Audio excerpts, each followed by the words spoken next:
1 2 1 2. What's going on, everyone? How you guys doing? It's been a long time.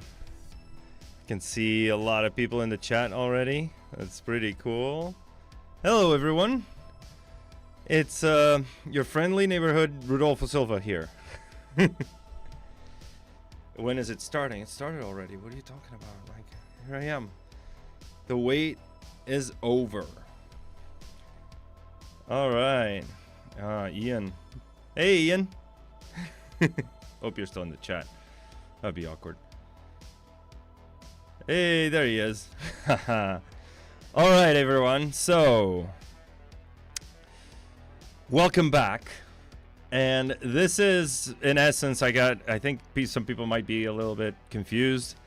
It's called Environment Art Workshop. It's basically the Building Worlds stream, but renamed, rebranded, because I guess we'll be talking a little bit more than just actually world building, and more also into props, into ZBrush workflows, ZBrush techniques for environment artists, actually.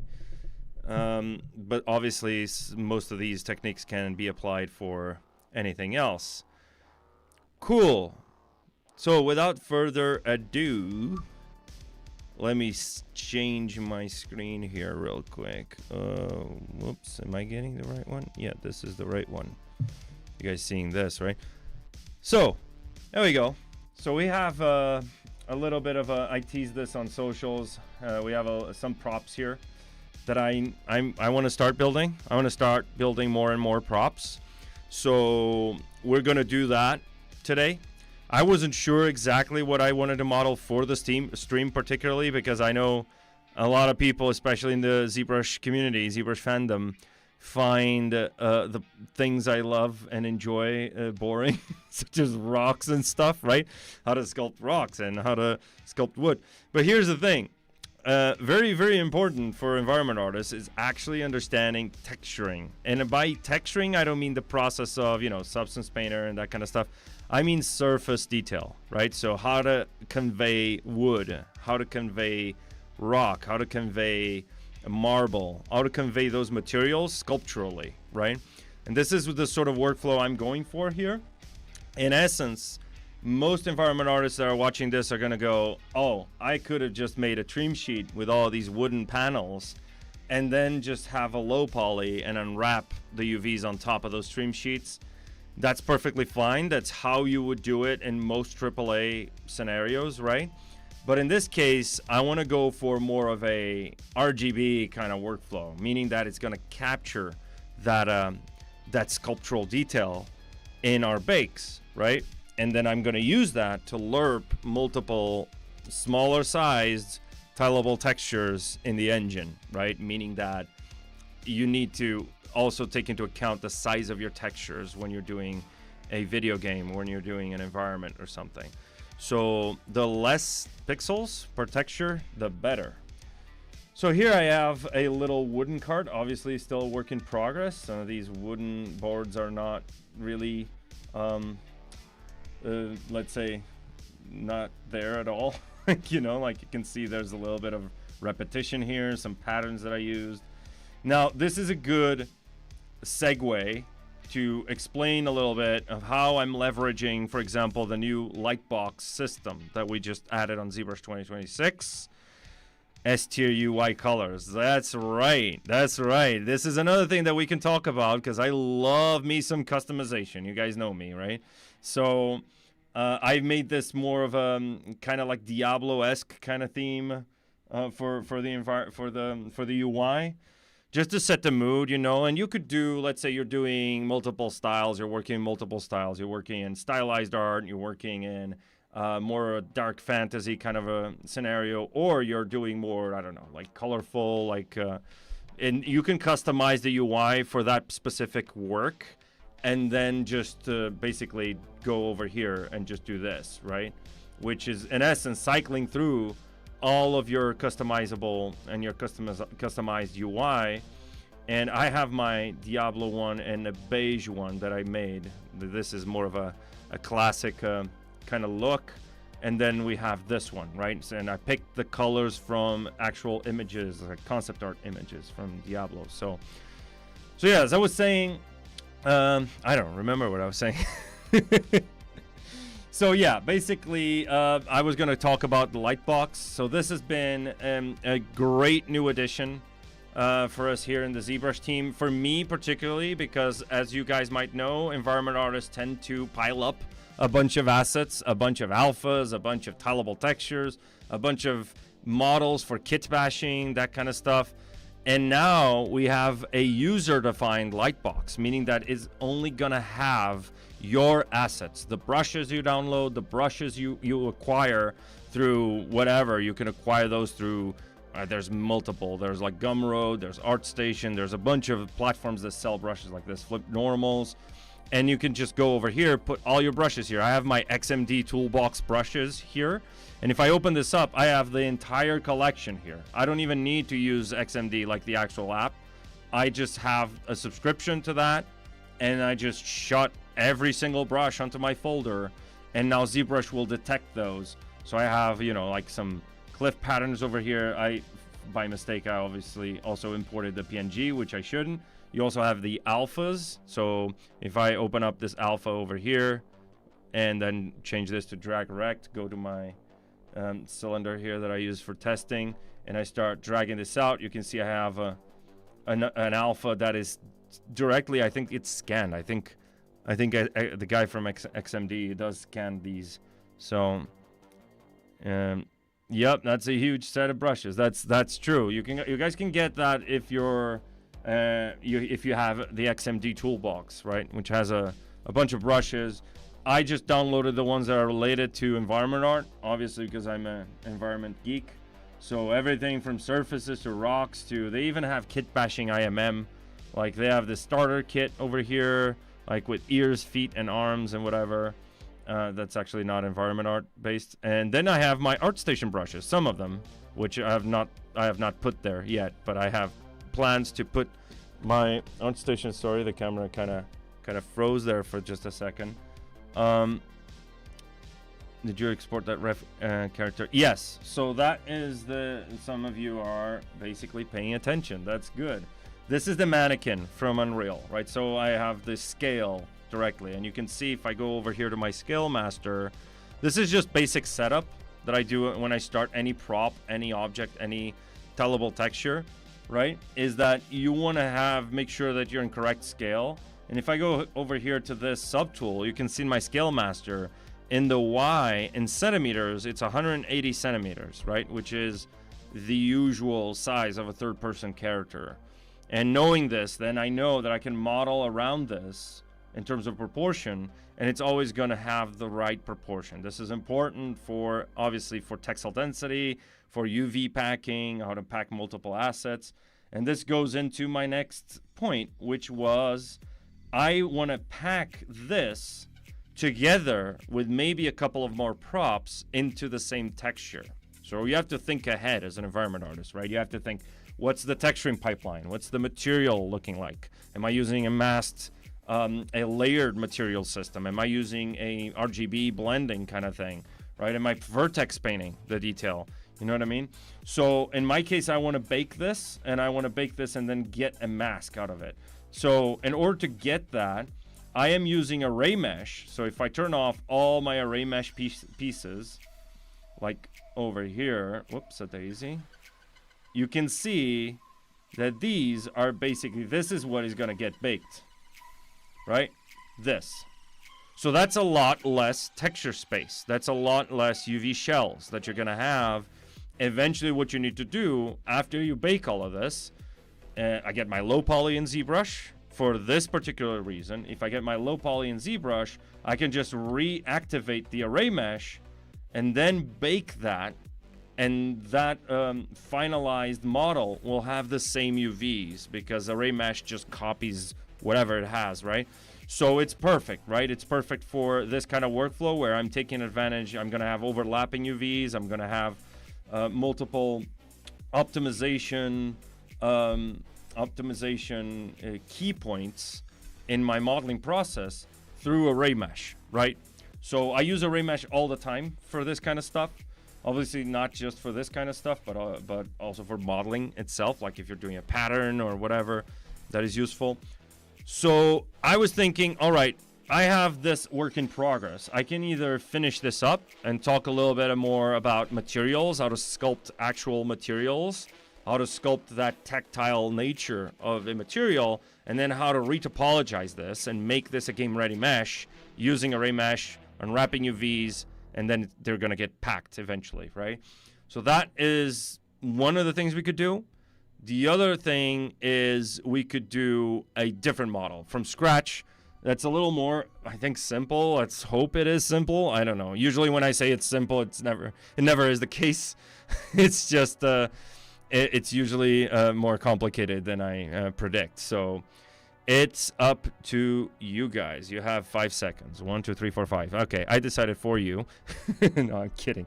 You guys can plug in your ideas if you guys have any. If we can't do that today, we're going to do it in a couple of weeks where I'm streaming again. I'm going to start being more consistent with these streams this year. That's one of my resolutions that I did, right?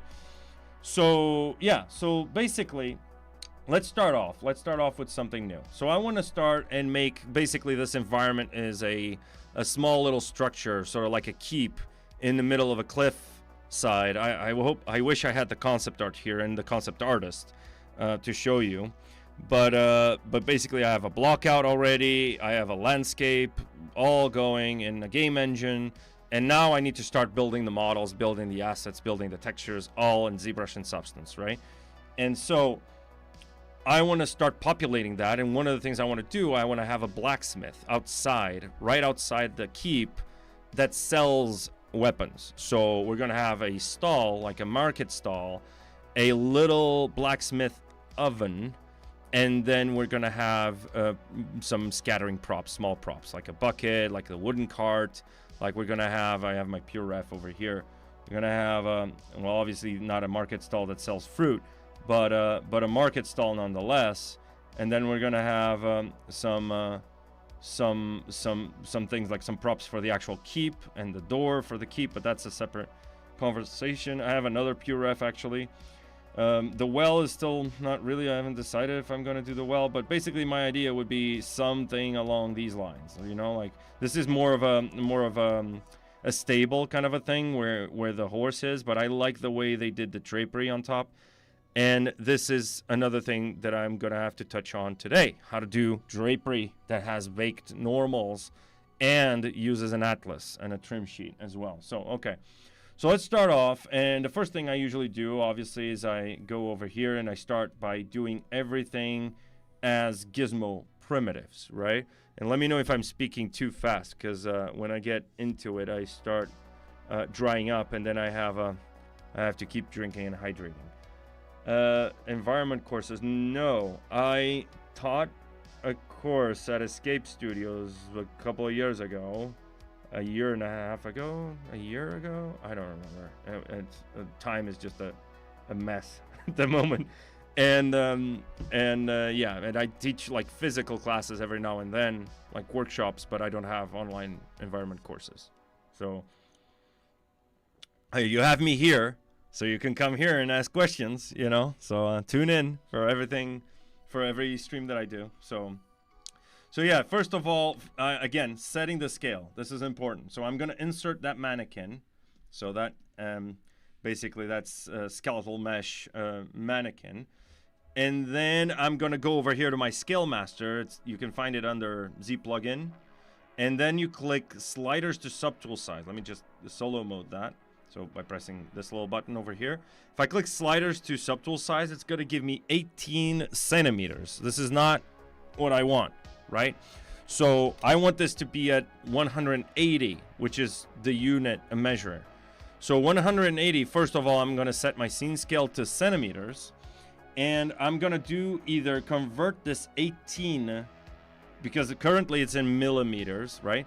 I'm going to either convert this 18 to 18 centimeters, or I can convert millimeters to centimeters. So instead of, it's going to be 180, but instead of millimeters, it's going to be centimeters. I'm going to do that, right? So now that I've done that, if I click sliders to subtool size, if I just mess around with the sliders and then press the sliders to subtool size, it's gonna give me the size of the current subtool that I have. And now it's correct, right? So this is important, obviously, for us to start modeling to scale, right? So I'm looking at my reference over here, and currently, thankfully, my reference has a human model scale, right? Now, there's multiple ways we can go about this, and we have to plan this ahead. We either start modeling, we either think, okay, are we going to use a trim sheet, or are we actually want to sculpt this, right? If I want to sculpt this, I want to have the individual elements separate, right? They're separate, and then I'm going to bake them separate, and then I'm going to duplicate those so I can have enough size in my UVs to pack everything, right? And this is also important because this leads me to another thing, which is I want to insert that plane. I think it's this one. I'm not sure. I have two planes here for some stupid reason. So if I insert that plane, yeah, this one. This is the equivalent of my texture, my 4K texture, according to my texel density, which is 10.24. So this means effectively that I have this amount of space in my UVs, all right, according to this scale, right? So if I have a pillar here, let me just move this to home, actually, move this to home, and then move this back, and, or actually I want to snap that over there, and move this to home. And I want to make sure that this is sort of around there. So I know what I'm doing, okay?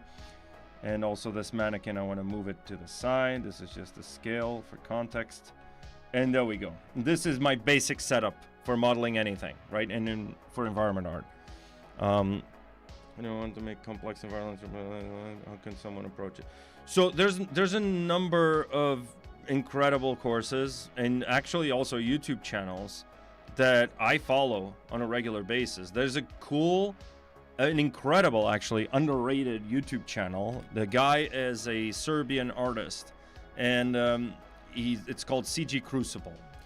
If you're just starting with environment art, that could be a little overwhelming, the kind of concepts that he's talking about. But he goes through his video series is basically going through the entire process of making an environment for AAA games, right? Starting with the reference gathering, then blockout, then materials, how to set up the material for layers, for displacement, then making the textures and making those materials. That's the first step before you even start modeling any props or whatever. And then starting to build your modular kit around that.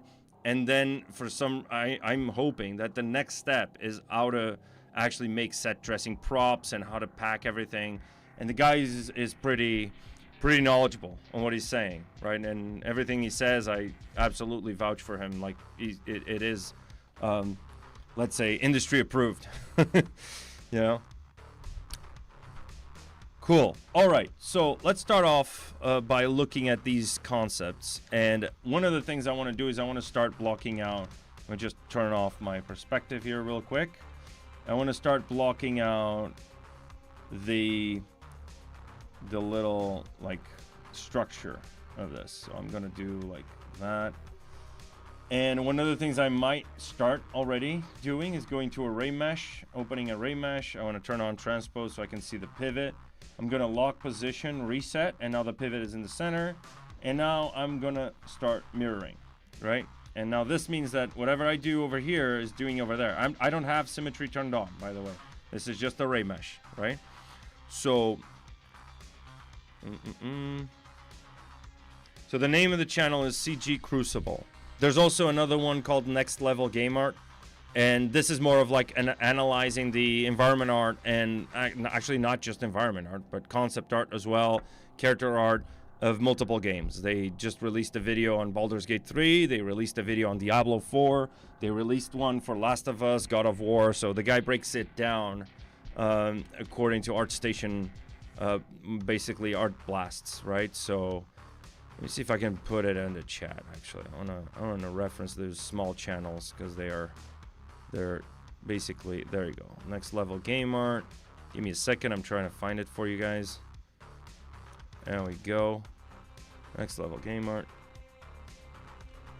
This is Next Level Game Art. and this is CG Crucible. Those two. Those are the most recent ones that I found that are they have golden, I mean, really golden content, man. Like, you can't, that's a very niche type of knowledge that you're finding there, and they're underrated. Like, I mean, the CG Crucible has like 3,000 subscribers, which is not a lot, right? And the Next Level Game Art has like 7,000 or something, but it's really good. You should watch those videos. They basically break down all of these techniques, you know, and vertex painting and materials and that kind of stuff. So it is pretty cool.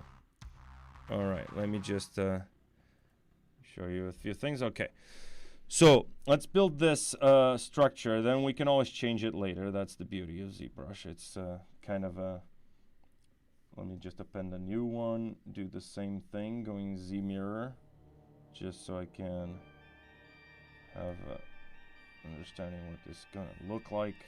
Can push this back over here. Maybe this is too wide, be something like this. This doesn't matter though. What matters is I'm gonna bake this single one, right? This single pillar, let's say. Maybe it's a little too thin, like something like that, right?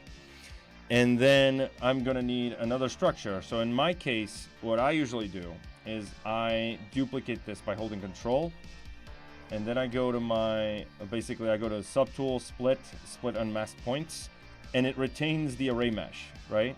So I can do something, obviously I can just delete this last one because I don't need it, and just go like this. And then move it up over there. Just think about the structure a little bit. Let me think about this. How does this make sense? Okay. Yeah, there we go. So we can actually do something that's a little more interesting.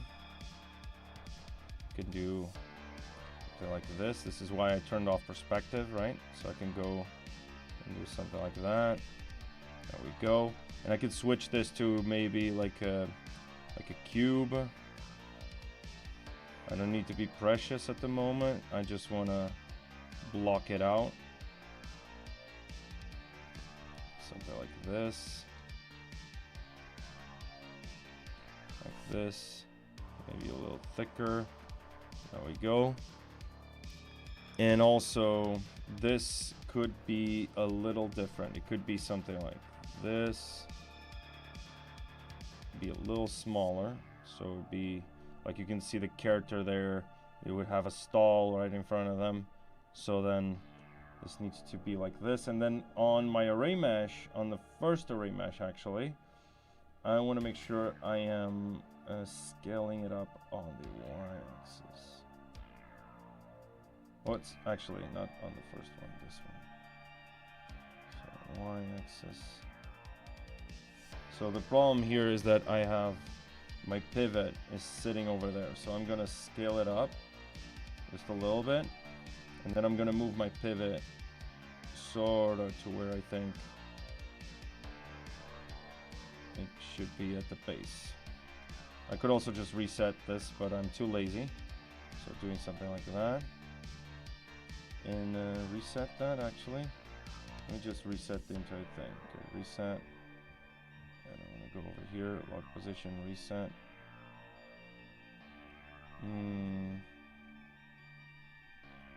Z. Where's the Z mirror? There you go. Z mirror. And now this one, I can delete this one actually first, and then scale it, push it down over there. Right, something like that. Now if I scale it on the Y, like that, that's good. Yeah, that's fine. It's gonna clip through the floor anyway. So, showing these, mostly I've seen channels do Megascan environments. Yeah, that's the thing. Most of the content you see online is just Megascans or scan data, and then just doing quick level blockouts, which is good. if you're applying for a job as a set dressing artist or a level artist, you don't really need, well, you need to show that you can do assets, but you most of all, you need to show that you can do storytelling through assembling environments. And that means you can use Megascans, you can use whatever you want, right? To show that skill. Let me see. I don't know if this makes sense though. Doesn't matter. Let's test it out first. So append a new one and then do this. Mirror. There we go. Maybe this one would be a little different. We're gonna have a little bit of a duplicate here. I'm gonna duplicate this, do that, and change this to a cylinder. Scale it down to something along these lines, and then scale it up. So this would be something like this, right? And again, keep in mind that we can always just basically reapply this. So if I sculpt one of these and I want to maybe have the same over there, that could also be done. That's no problem. So we have one of these, then we need two across. So I'm gonna actually split this. Whoops. Split unmasked. I can duplicate this one. And in order to make sure that this is snapping with a gizmo, hold Alt, tap that, and snap it over there. So now I'm pretty sure that I have this ability to just basically flip it over. And in this case, I don't want my ArrayMesh to do this mirroring thing. So I just want it to be more like here, here, and here, and then scale it, and then this would be, I'm just trying to think about how does this work, right, in terms of yeah, there we go, because this needs to make sense, like in the world that we're building, right? So this, and then it's going to have a like some drapery on top, and that is going to be useful. So we're talking about having this. So I know this is my 4K texture, and let's say I want to have 3 different pieces of drapery, right? So what I'm going to do actually is I'm going to duplicate this plane, and I am going to basically go to geometry. I want to go to geometry, go to modify topology. Actually, no, edge loop, sorry. Delete loops. Is it? Oh, why is it not working? Oh, it's not working. Doesn't matter. So the idea is that I'm going to actually slice this into through 2 different pieces, right?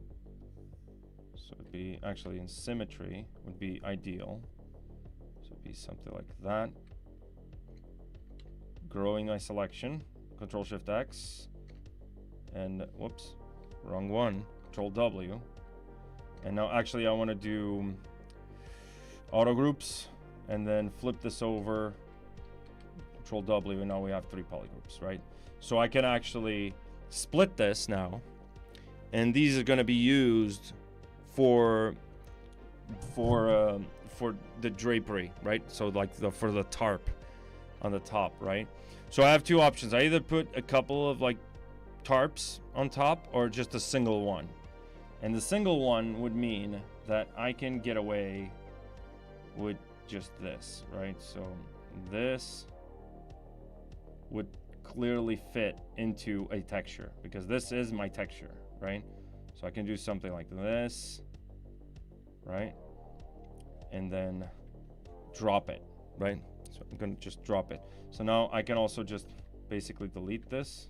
Whoops. Delete that section over there, right? Geometry, modify topology, delete hidden. And now I can just drop this. Actually, it won't work because, like, not properly because of the ArrayMesh. So if I go over here, actually, let me move this back a little bit. I'm gonna turn on dynamic subdivision, sorry, and increase the thickness a little bit. Turn off post. Offset's gonna be like that. Actually, offset should be up like this. Thickness. And now I want to crease those edges. And now if I drop this, if I go to my dynamics, let me put it over here. I want to click collision volume. And if I drop it, you can see it's not dropping, it's not colliding with that side because that's an ArrayMesh. It's a rendering thing mostly. So it only works once I apply my actual array. So that is gonna stay there just because I want to make sure that I want to make sure that this is ready before I even drop this. The same thing goes over here. Snap this.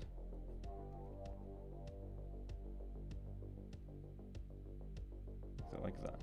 Actually, I could go to my clip curve brush. And there we go. Oops. Let me increase that resolution a little bit. Maybe that was a little too much, but it's fine. I just clip that. Clip that. There we go. Perfect. Same thing goes over here, creasing those edges just to make sure it's a little smoother. And on the front, what I'm gonna do is I'm gonna have actually these should be standalone. Yes, exactly. So they're gonna have some ropes over here. So if I do this, does this work? Yeah, it does actually. It does work. So I'm gonna do that. Changing my concept a little bit. Should be something like this. And then you're gonna have like a rope over here on the side, tied over there. And that's gonna be where this this thing is gonna tie in, right? Can your current workflow be done with using ZBrush 2022 Perpetual or new features? Oh yeah, there's a few. Don't worry. There's a few features that are new that I can't do without. Like repeat the similar parts is one of them. Repeating IMM brushes, like the retopology brush is a big one. That's a big one. The whole like Lightbox thing is also game changer. That kind of stuff is also pretty cool. Now, here's another thing, and this is for you, Ian, because this is something that my friend Ian shared with me. Now, you know how you have all of these, right? And you're like, okay, I want to start now renaming my objects for baking, right? So this is a part of the process that I think is boring, and you need to make sure that it matches the names so you don't have problems in your baking, right? When you're matching by name. Now, imagine we have the low poly and high poly as well, like here on our subtool list. Let me increase that visible count over there. And imagine we have that. And I want to start renaming all of this. Obviously, they're already renamed, most of them, but not these ones, right? So what I want to start doing is actually, I want to start running a script that does that for me, right? Because we now have Python support in ZBrush, you can start writing your own macros and tweaking them in Python to do what you want. Ian made a simple script, a simple macro to rename all the assets in the subtool list. But I added onto it because sometimes it could be hard if you're working with multiple subtools. If you're doing any hard surface like a mech or something, it can be a little bit harder to figure out what you have selected, right? When you're starting to rename and thinking about it. So what I usually do is I go to solo mode and then I frame the object before I even rename. So I basically added that to the code and I just basically This is a script that we have over here, but what you need to do is actually go to ZScript, go to Python scripting, and load a script. Now, I have it over here, way over here. Where is it? Dang it. It's not over here. Let me just find it real quick. It's in my Lightbox, my new Lightbox. So I'm gonna go over here. Ooh, where is it? There you go. Okay, there you are. So Lightbox. Public Lightbox. Where's the scripts here? So no. The startup macros. Oh, it's not here. So Lightbox. The startup macros. There it is. Okay. So it's over here. Okay, I'm gonna copy this, and I'm gonna load. And I'm gonna put that over here. This is basically it. It's the rename all subtools 1 because I'm lazy.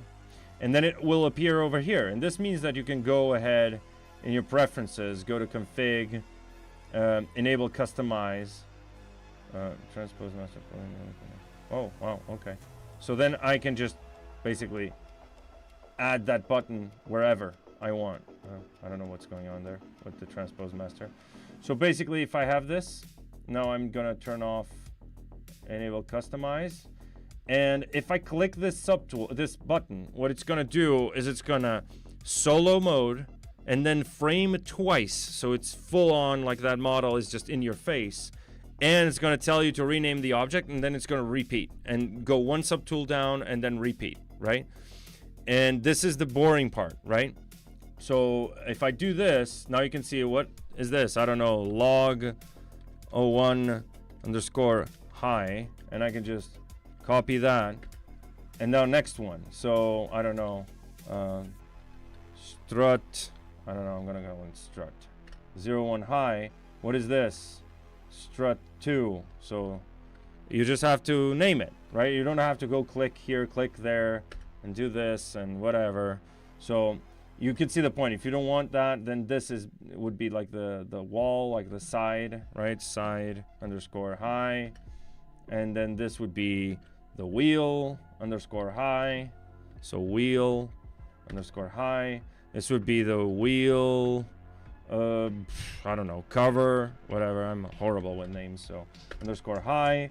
This would be, actually these would be wheel, what do you call these? Wheel what? What are these things? Jesus, I can't remember. Yeah, I can't remember what it's called. I don't know. Wheel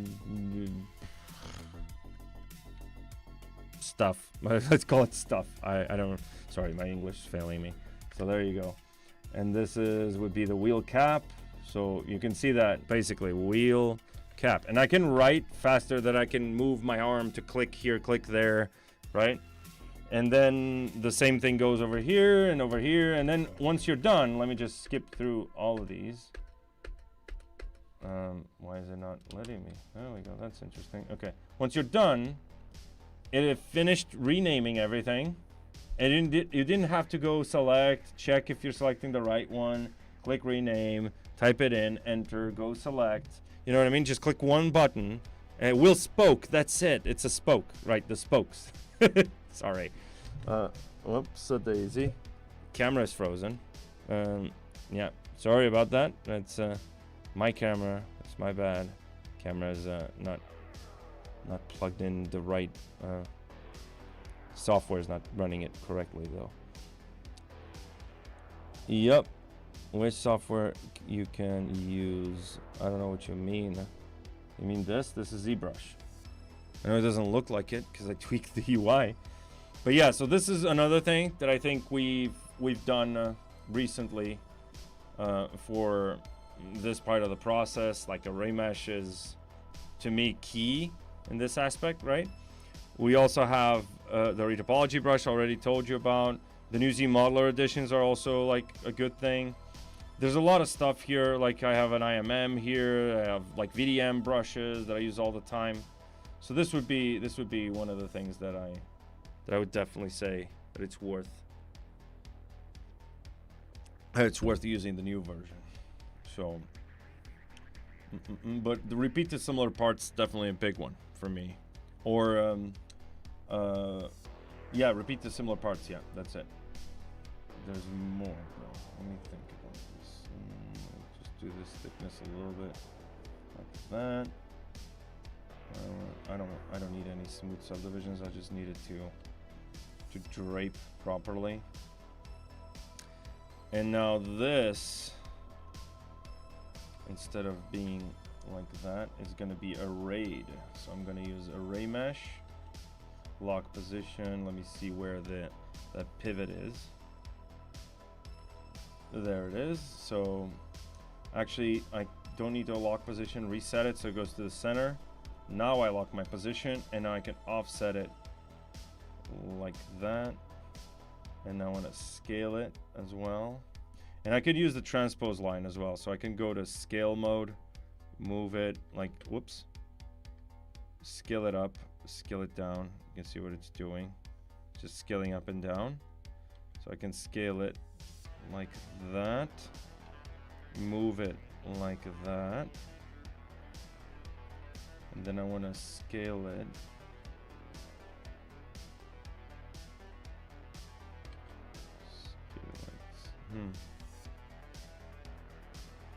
Scale it like that, right? Actually, this scale is not correct, so I want to make sure that this is set to 1. Maybe this scale is too thin. There we go. And I want to move it up ever so slightly. Scale needs to be set at 1. There we go. It's not it's off center. This is off center. So I can move it that way a little bit. Maybe a little bit more. Maybe scale the whole thing down. And there we go. So this is tilted slightly, so I can tilt it like that. All right, so we have a little bit of a base to get us started. And now the same thing goes for the little table over there. Again, tables and stuff, that's a little, but I guess we're doing this way, right? So what I would do is actually just model the table for our purposes, our intents and purposes here. So I'm gonna go into Subtool, insert, I start with a cube, then I change this to this Polycube 3D, scale it down. And now I have a mannequin here, so I can figure out, okay, how is this gonna work? It's gonna be sort of like that,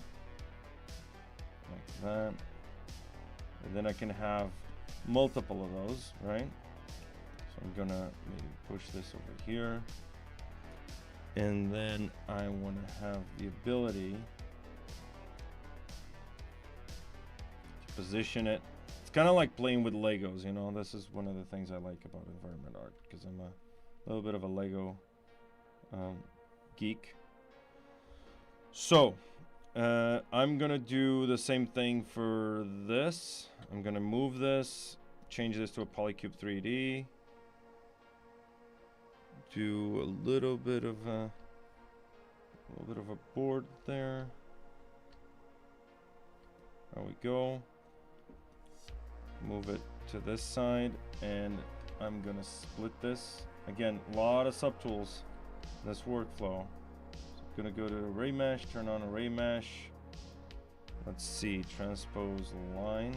I wanna, okay, I wanna move this in the X amount, not X amount, sorry, Z amount.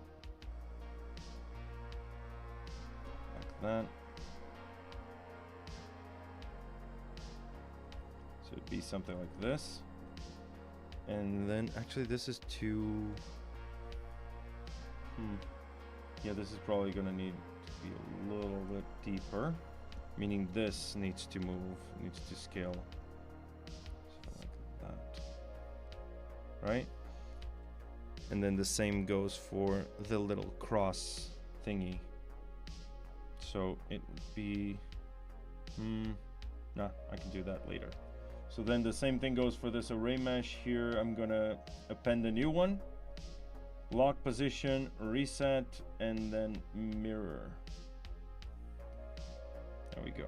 And I know this duplicates because if I append a new one and then I just offset it by 2, it's gonna match that perfectly. And now if I copy this, I'm gonna test it out on this new one. So I'm gonna lock position, reset, paste. It's kinda perfect, I guess. I should have locked the position before I did any of that.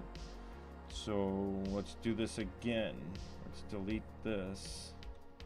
I want to lock position and lock size, reset.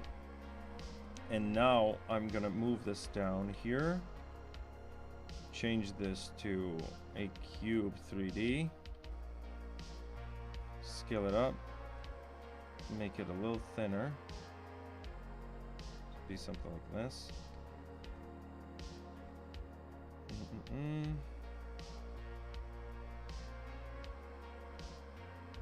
So now you remember that this pivot though is still over there in the center, right? So we're gonna move this all the way over here. Scale it down. That's good. Doesn't need to be perfect. And now if I do the whole thing with the offset, it should work.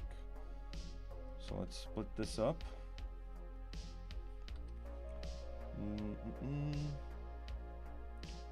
Z mirror.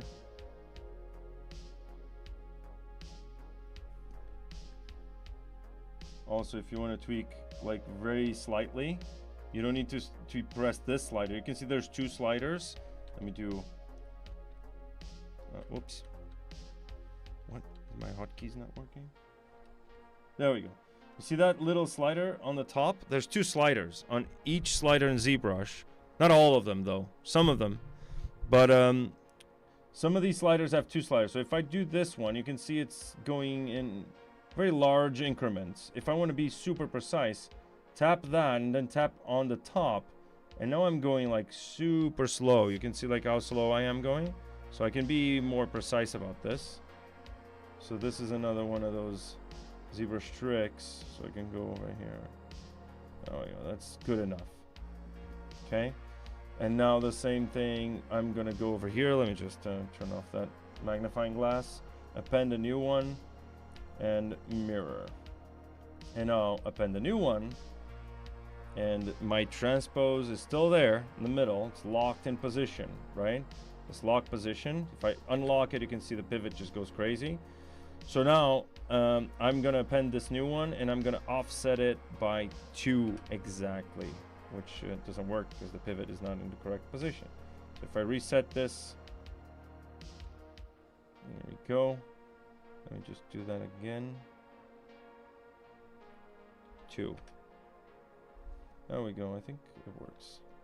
Now the same thing goes if I append. It probably won't work the way I think it will work. Yeah, it won't work the way I think it will work. But it's fine. I mean, these can snap together there in the middle, and I can tweak their scale to match the grid eventually in Unreal. So for now, this is not needed. Whoops, delete. There we go. And now I want to make sure that this has a cross over here, so I can go turn this off. Actually, not turn this off, split this again. So this is just blockout, right? This is something that a lot of environment artists tend to use to do all their blockout inside a DCC, right? You know, be it Maya, Cinema 4D, you know, Blender, whatever. I tend to use ZBrush because I don't like jumping out of applications. And if you're in a studio, that's important. By grouping, you mean like folders and, you know, like the organization of the scene, right? What are you talking about? Like polygrouping? All right, let me split this. Turn off that ArrayMesh. Do that. Maybe do 45 degrees like this. Like that.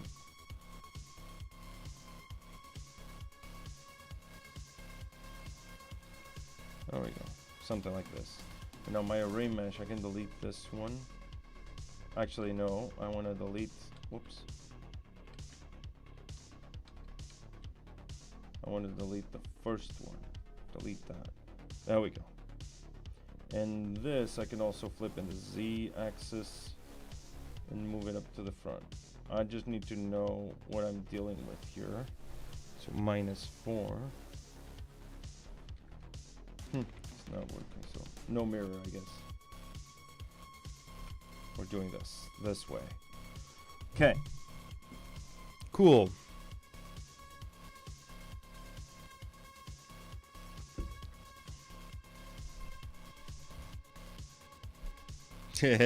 Yeah, those guys later. How did I get 100 subs? New subs on a Thursday afternoon. Yeah, I mean, I'm always basically promoting smaller YouTube channels just because there's a lot of like golden information out there on YouTube. You just have to search for it. Like, and I'm obsessed with environment art, right? So I search for all of these YouTube channels, and then something comes up and I watch it. Like, basically I don't stop watching. I watched multiple times a lot of these videos, and I can't stop, especially when it's like behind the scenes stuff, like how they made certain things. That's what interests me, how they make the games, right? And more than the actual, you know, the gameplay and stuff like that. Even though I mean, I'm a gamer, right? But at the end of the day, I'm an artist.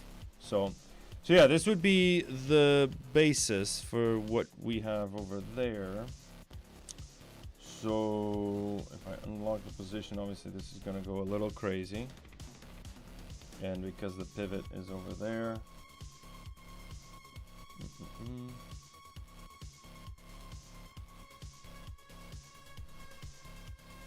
Yeah, if I reset lock position. No, let's do this way. I just can't move this table. This is a problem, right? So when we have a table, it doesn't matter. Like, then we just duplicate that. And now what we're gonna have is some other props and some other stuff going around here. Let me think. Let me see my reference here. Nothing like looking at the reference. So we have some ropes to tie these knots together. So we have, let's say, yeah, let's tie this one to that one actually. So let's duplicate this one. Turn off ArrayMesh, and I wanna, first of all, I wanna snap this to that. Go to the center.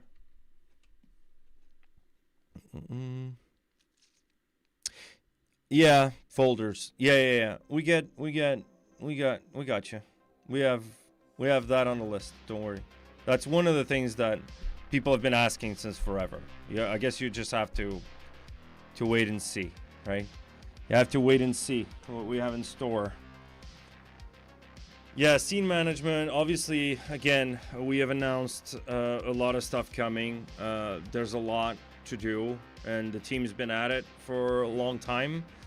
And we have a limited bandwidth. Unfortunately, we have to pick our battles, right? So we have obviously the UV editor coming. We have the retopology, which is already out, retopology brush, but nothing that we release is going to be like that forever. We also rethink older features, improve them. We try to be more proactive with sculpting features. And then obviously we announced the UV editor, the new UI, and that kind of stuff. That takes time and it takes resources, right? So we have a team of dedicated developers working on those, and those are not easy tasks. They're pretty tough, actually. Like, I wouldn't be able to do it. So okay, so let me just go over here and do a little bit of a trick. I'm gonna do this, so it just ties together nicely. Let's do that. We can basically actually hide this one. I don't think I like this. I don't like that at all. This one over here. I also don't like that one. But I like this though. and having like some knots over there, like you know, like the straps. So then we would have those tied together like so. All right, so then we need to figure out how to do those knots. That's a separate issue. Let me just delete that, actually. Let me delete this one. Right. Now, drapery. Let me figure out this little thing over here. And let's start cracking. So, first of all, I want to put all of this into one folder, right? You're talking about folders, let's talk about folders. All right.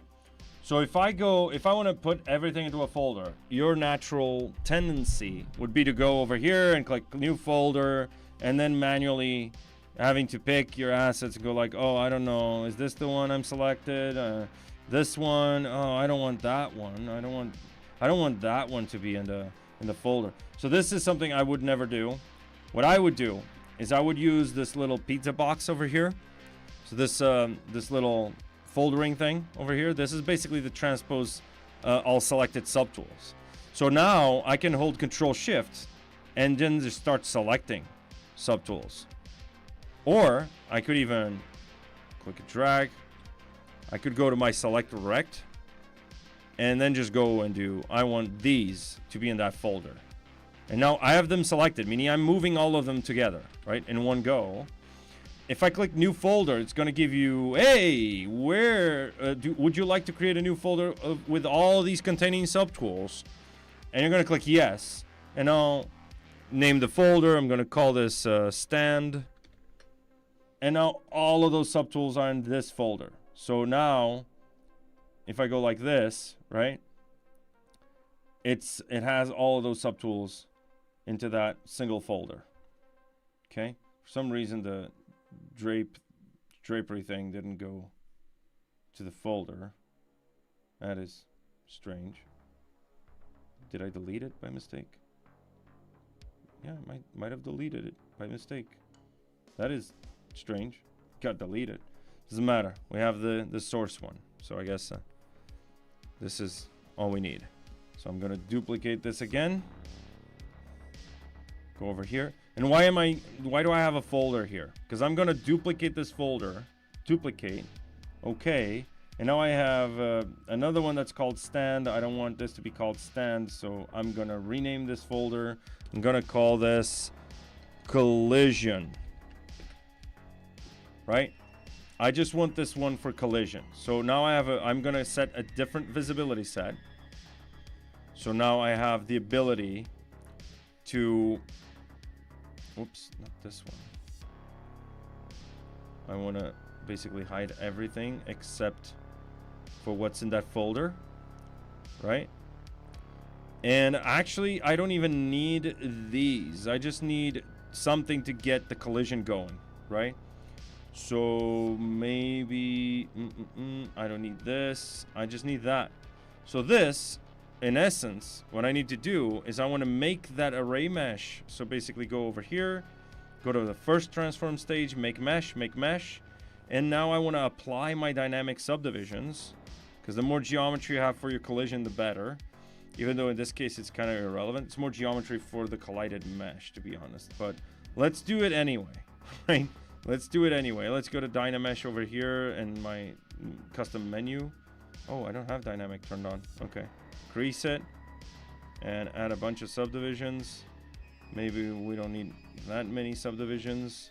So like 500, I think it's good. And now this one is going to collide over there, right? So I'm going to go and just try to match this as best I can, right? And now I'm going to delete this. Whoops. Delete this. Maybe delete that as well. And turn on dynamic with some thickness just so I can see what I'm doing.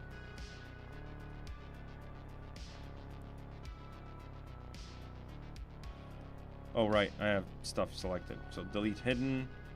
I don't need that much thickness. I want to increase everything. So it's just a preview, right? And now what I want to do is I want to recalculate that collision volume. And it's only going to take into account whatever is in view, right? So if I go over here now and run this simulation with gravity, I want to have like a very subtle gravity. And you can see it's just, there we go. You can see it's starting to clip, but that's because this doesn't have enough geometry. So what I can do is I can basically control D, actually without the smooth on. I can divide, delete lower, and then I have dynamic on still. I'm gonna go run the simulation. Let's run the simulation again. And now I know that these 2 points, I want these 2 points masked. So I'm gonna mask this and blur it out a little bit. Let me just do something like that. Then paint this, right? And we're gonna sculpt this anyway. So I'm gonna run that simulation. Oh, there we go. So you can also change the firmness of this. Ideally, you would have more firmness as a first pass. This is gonna give you some weird results because it's looking at the low poly plane. I'm gonna go firmness number 4. That's probably good. See where we're going? We're going, you see where we're going with this, right? So because we still have clean topology, I could just delete a row and then we have the little stall piece. So, do I have this tilted correctly? Actually, let me do this again, but try to match this as best as I can. So like this, right? We calculate that. I can inflate those a little bit and then yeah, let's run that simulation. Yeah, because it's falling. It's gonna fall. It might be a good idea to just make it a little wider. Run the simulation. And now I want to make sure that these points here are masked. Over here. Right? And I'll run that simulation. And let's do this with a very low firmness. There we go. Guess this is good, right? And then we're gonna have to sculpt like the actual folds and stuff. Like this is how I usually work with tarping, right? If you want to do any sort of tarp. I have a project that I did back in the day at Escape Studios with a few friends of mine from the industry. Well, now they're working in the industry. At the time we were studying together, where we did an entire like tarped like tunnel, like decontamination tunnel. All of those tarps that you see there were all done with a workflow similar to this, right? You have the prop already modeled and textured or whatever, bring it into ZBrush, wrap a piece of geometry around, use dynamics, and sculpt. What studios look for an environment artist modeling portfolio? If I don't have an high-end PC, but I'm creating an environment artist portfolio, which skills I can demonstrate through a simple environment. So that there's a lot of variables to your question. First of all, it depends on the role. Not necessarily depends on the studio and the role, right? And I know this doesn't help a lot, so I'm gonna break it down for you. First, you have to look at the type of studio you're applying for. Are you applying for Naughty Dog, or are you applying for a small indie studio or an outsourcing studio? Because in more often than not, if you're going for Naughty Dog, usually their roles are like super specific. Like it's not just environment artist and you do a little bit of everything. You could be a set dressing artist and that's literally all you do. So in that case, showcasing what we were talking about earlier, reusing assets from Megascans is okay, as long as you can show that you can tell a story through how you display everything, how you assemble everything in the game engine, right? Tell a story through your set dressing, right? This is a level artist, and that again depends on the studio. Some studios, level artist means someone who does the modular kits, let's say, right, or architecture or whatever. Other studios is a set dressing artist. if you're applying for a role when you are modeling, making assets, that also depends here. Are you making the modular kits? Because that's a specific role. Or are you making rocks? That's another role. And are you modeling the landscape in the engine? That's another role, right? So it depends on the studio if they're big. If they're small, most likely you'll be doing a little bit of everything, which some people prefer, right? And in that case, then I would say fully finished environments where you did everything are kind of key to smaller studios. But obviously, if you're going for an open world environment with architecture, with, I don't know, everything, then that can take up a lot of time, and that is not feasible. So if you're going for a smaller studio, make smaller projects. Make projects where you can show that you know how to do everything from start to finish, right? So even sometimes the concepting, even though that's not necessarily the case. Like I know, for example, that what were they called? Jesus, Hello Games from No Man's Sky. They have environment artist position where the artist actually does the concept and takes it until the engine, right? So they do everything. Like you take ownership of a piece of an environment piece, right? That is incredible. But if you go, for example, for, I don't know, if you go for like Blizzard, I'm pretty sure they don't do that. Like you have a specific role, you do foliage. That's all you do. You do trees and plants and all of that, right? So it depends. Again, depends on what sort of job are you looking for. Depends on what sort of studio you want to work in, because that is a thing that you sort of decide. And then that might be the case that you make a portfolio for a type of studio, but then the other type of studio actually finds that interesting and reaches out to you, right? But you have to have a goal. You have to have a target. Like I want to target that type of studio, and that's it, right? So that's what I would do. When it comes to the high-end PC kind of thing, you really don't need a high-end PC. Like most of my portfolio is super outdated right away. Most of it is Unreal Engine 4. The last project is Unreal Engine 5. But if you go to that portfolio, all of those, except for the final project, were made in a 16 gig RAM laptop with a GTX NVIDIA card, and it was a laptop I bought in 2018, right? And it's a laptop. Okay, it's a gaming laptop, but it was a laptop nonetheless. And I did all of those environments in that laptop, like everything from ZBrush to Substance to Unreal, like all of that was on that, very, very modest laptop. So it's not like you can't do it. It's just you have to take into account how much RAM do you have. Like for sculpting, that's important, right? What CPU do you have? How much space do you have on your SSD? Like that kind of stuff is important for sculpting. And for Unreal, obviously your GPU is going to be the heavy hitter, right? And especially if you're doing lots of textures, and the more textures, the more VRAM, right? The bigger the textures, also the more VRAM, and then storage, right? So that kind of stuff is important. Let me just clean this up a little bit, shrink this, and I guess we are good to go. Let me delete this, delete hidden, and we have a little bit of some Tarp going on here. And now because I have that as a separate folder, I can go back to my view where there's no collision. It has the model sculpted. Now again, this is a problem right here, right? So maybe I should have included, just maybe, Rodolfo, you should have included all of those models. So this would be something like this, and then I need to go back to my collision, and I want to turn these, not these, but these on, and I want to apply this. I want to apply the ArrayMesh over here. So make mesh, and I actually just need something, so I can just do Dynamesh real quick. There we go, this works. And now I need to recalculate that collision, right? Recalculate it, run simulation, and now we have a thing over there, right?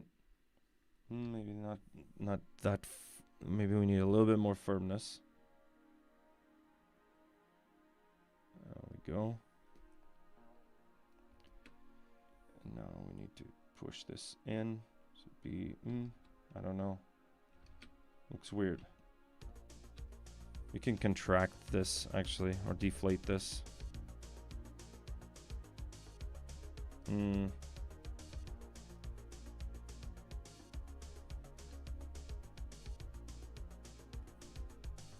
No, actually I'm gonna use something like a boolean or something for that.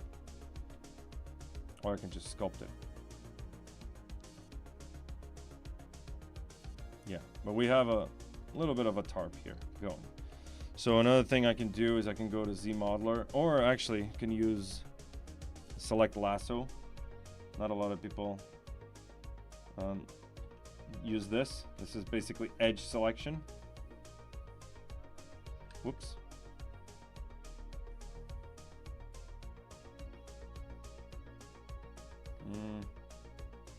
Edge selection, and then expand it once and delete hidden. Now we have a little bit of a tarp going. Now over here though, we can have another plane coming off of this where I'm gonna have a different material. We're gonna have like some transparency maybe. So let's say, because this needs to be planned out. So let's say that I have this. Maybe I can go QMesh, edge loop partial, and just QMesh this. Whoops, QMesh the edge. Yeah, just the edge. Not QMesh, sorry. Dang it, extrude. Sorry, extrude. Edge loop. Okay, so let's do this without symmetry. There we go, something like that. Now I want to polygroup this, polygroup, polyloop, and I want to go ahead and split hidden. Now we have this thing going where I can mask this off. I'm gonna go mask to the partial and then just run that gravity. There we go. So this is gonna be, you know, like that, like let's have a pattern of like little like this. Let me show you the reference here real quick. So something like this with a masked material. So you don't need actually to have an individual kind of a thing. You can actually have a different material that just does that for you. So there we go. So do something like this, and now I want to mask this off. Push this, whoops, a daisy. Mask this off. Push this, come on. Push this down, like that. So this would be the other part of it, right? So let's just flip that over. And there we go. Something like this. We can tweak it later. Again, we can add something over here. We can add different material just on that edge. I don't know. I'm still thinking what we could do. So yeah, this is the base stall. Let me just do change my visibility set over here. There we go. And now we can start talking about materials, right? So will this stream be on VOD so I can yeah, this will all be, it stays on YouTube though. You're on Twitch, so you wanna go to the YouTube channel, because on Twitch it just gets deleted, but on the YouTube channel we save all our streams, ZBrush live streams, so it's all there, right? No. Let me see if I missed any questions. Who spoke?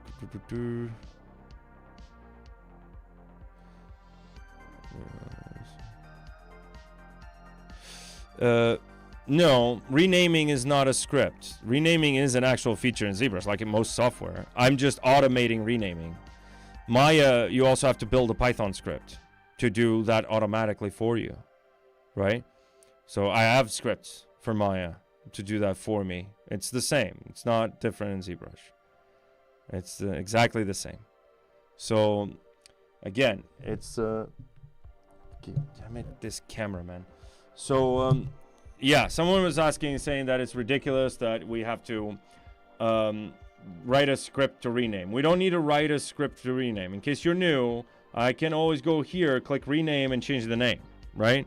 This is nothing special. This has been there since the beginning, right? So what I was doing was different. I was renaming all of my subtools with one button at once, one at a time, but at the same time, it's automated. Every time I type in the name, press enter, and then ZBrush does the rest for me, right? It just skips the subtool, presses the rename button again for me, and that's it. I'm just making a macro, basically, right? So in essence, this is what you do in a studio. Most of the studios have their own scripts, Python scripts, to do stuff like this, like automate tedious tasks, you know, like, especially because they have specific naming conventions, right? Where you want to follow those. So this was just an example. You don't have to write a Python script. I mean, Python is new. Renaming has been there since the beginning. No, I don't know what you're talking about. So, yeah, okay.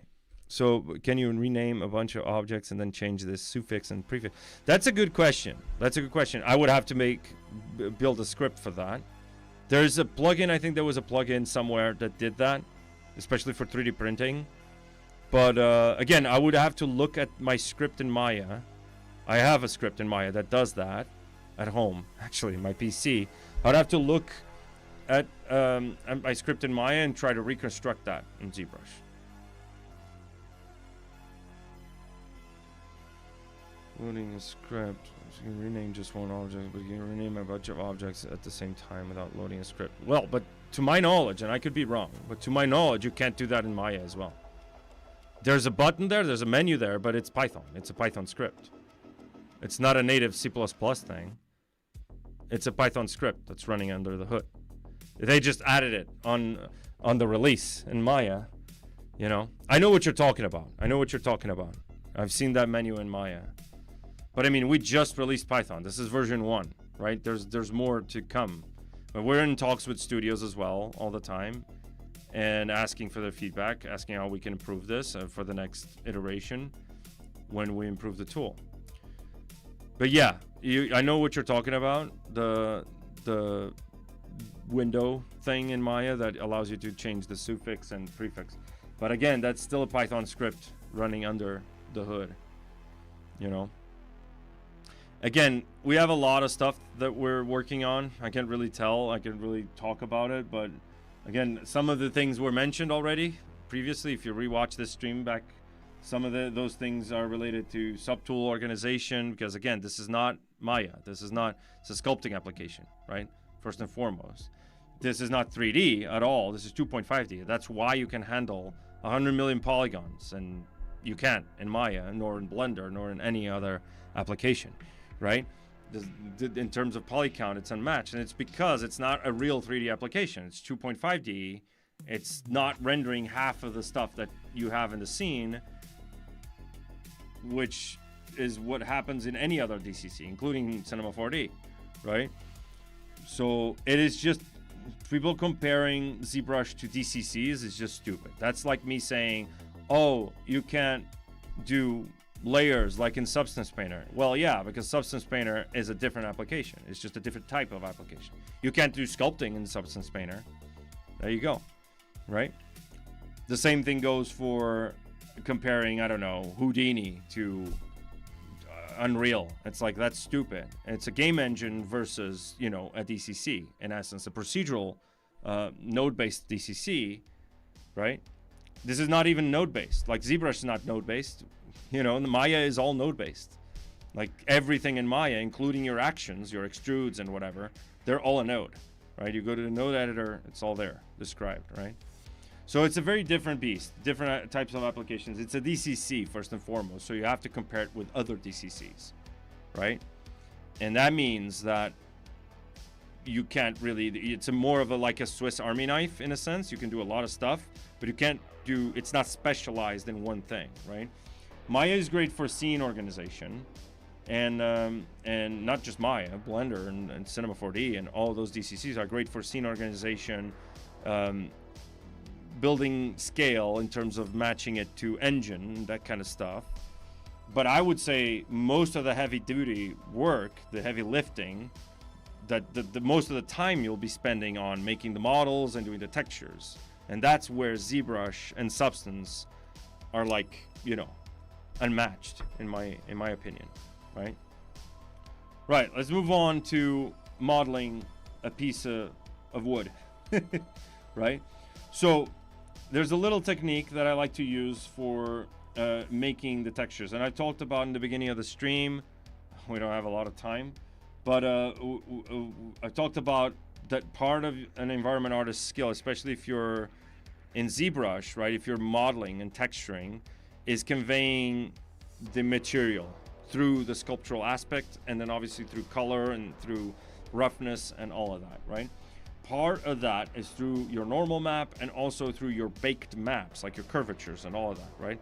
And that's basically your sculpting ability, right? So I'm gonna make this very simple. Obviously, we would need more time for me to actually delve super deep into this. We can do another simple project, so I can go over this next on our next stream.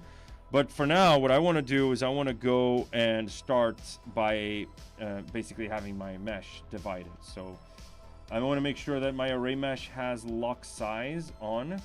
So whenever I start moving, because you can see in ArrayMesh, if I go over here to my move infinite depth and I don't have the lock size on, and I start moving it to the side, if I had any offset over here, let's say I have an offset like that, and I start moving it, you can see the object is moving. That's because it's looking at the bounding box of this mesh, right? And if you move this, now the bounding box is larger. So it's keeping that distance. So the distance between this point and this point is the same, right? It's still the same distance, but now it's a much larger gap. You can see that distance is the same. So if I don't want that to change, if I want this object to stay still, I need to lock that bounding box up, that size. This is what it does, right? Lock size is just locking that bounding box. And now if I move this, doesn't matter. They even touch over here. Like if I want, look at this, pretty, it's basically modern art. So yeah, so this is the first thing I want to make sure of, so I don't ruin my ArrayMesh. Next thing, I'm gonna apply my dynamic, and I would need to go up until I have like what, 1,000,000. There you go. I don't want to, because I just want to convey materials, like materiality to that. So I want to go, maybe I want to inflate this up a little bit over there, just create and break up this steadiness. The same thing goes over here, just inflating and deflating just a little bit. Doesn't need to be too much. And now I want to move this as well. Whoops, BMN, move infinite depth. I want to move this over there, move this over there, just ever so slightly. There we go. Great. Now, it's still matching, so I have to make sure that this is not, you know, ruining this whole thing that I've done, so I can't change it too much. And then I want to start carving in that materiality. So I have two ways I could do this. I can go back to my lowest subdivision level. I can assign polygroups. So let me just, whoops.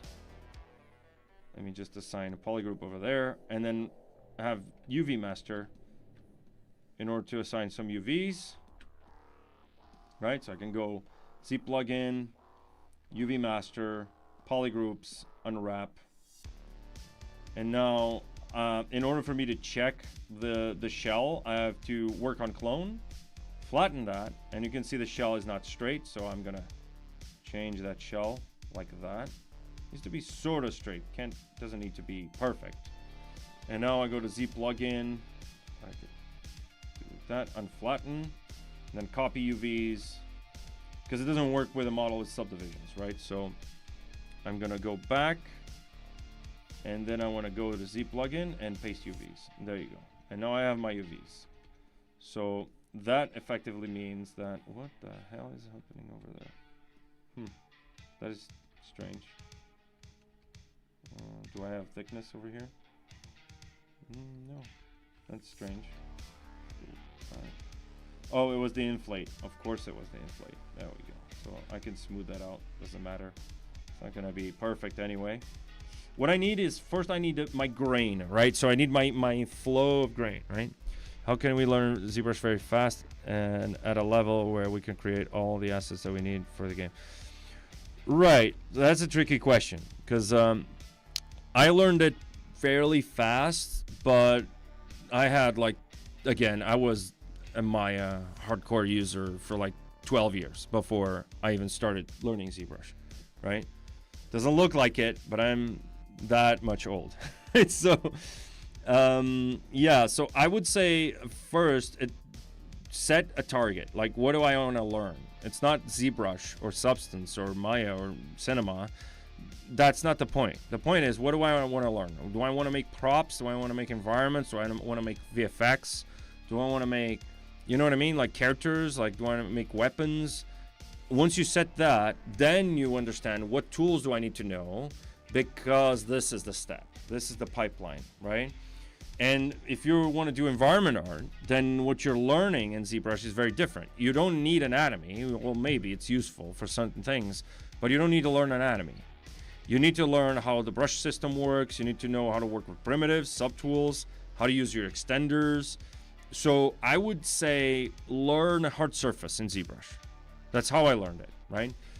I did some Dynamesh stuff. I was a fine artist, so I knew how to do Dynamesh, and that's it. And ZRemesh it and subdivide it, and that was it, right? And knew 3 brushes. And when I started actually getting serious and learning about ZBrush, I took a course with Paul Gabriel, where he taught me hard surface in ZBrush, and I did a Gundam, right? The Gundam in the intro, this intro over here. So that Gundam that you see, let me see. Let's see if you can see the Gundam. Wait a minute. Where is it? No, it's not going to show. It's next to this. So after this, you'll see the Gundam. Let me see if I can skip that for you. Let's see. Do you see that Gundam? This was done in this class, 100% in ZBrush, right? So this is what I mean by learn a thing, and eventually hard surface for me is the best way, because you can learn all of these features with a single project, right? And then once you know how to do that, you know how to do anything. Hard surface, right? And most of the stuff you do for environments is hard surface.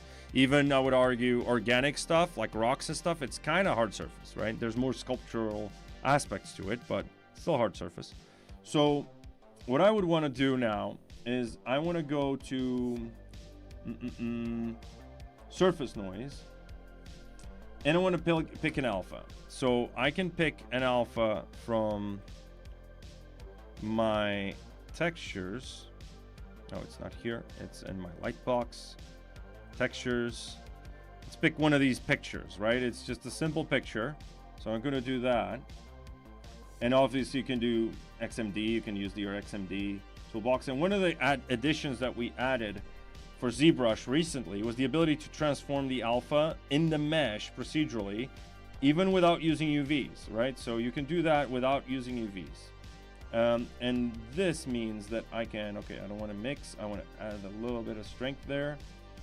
And this means I can transform this, but obviously I have UV, so I can turn on UVs. And then the angle is kind of correct. So I can go and do 0. Now I have the correct angle. And now I want to do this at 2 times, actually 0.5. So this is what I would get, like super high frequency detail. Now you could argue, okay, then, but we need to actually, this looks weird. This looks just like a blob, like a little bit of clay, and then slap some textures on it. This is not enough, right? This is something I see a lot of beginner artists in their portfolios. They just have the base model, super high poly, and then just slap a texture, but the sculptural detail is not there. So there's no, why would I even sculpt it then? I could just model it low poly and apply a tileable texture, and that's it. So I'm just using this as a reference, right? So I want to apply this to my mesh. Actually, I should apply this with a little bit of, maybe a little stronger. Look at that. Apply it to my mesh. And then I'm going to use this as, actually, I might need more geometry. We're going to need a bigger ship for this.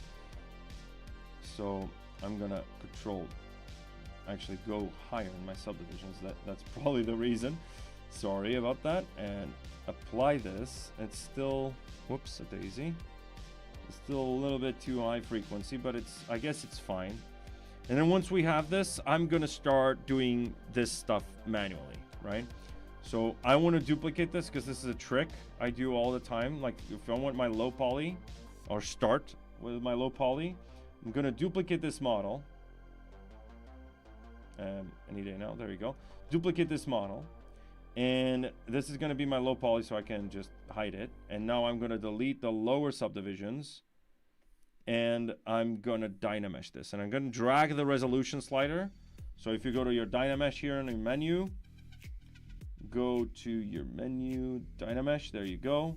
Drag this resolution slider over the piece of the geometry that you want. It's going to tell you the resolution. And then if I Dynamesh, it's going to retain that ratio of polygons, right? It's going to blur it because I have blur on. But if I don't, and if I have something like this, maybe a little bit higher, I could go a little bit higher and Dynamesh this.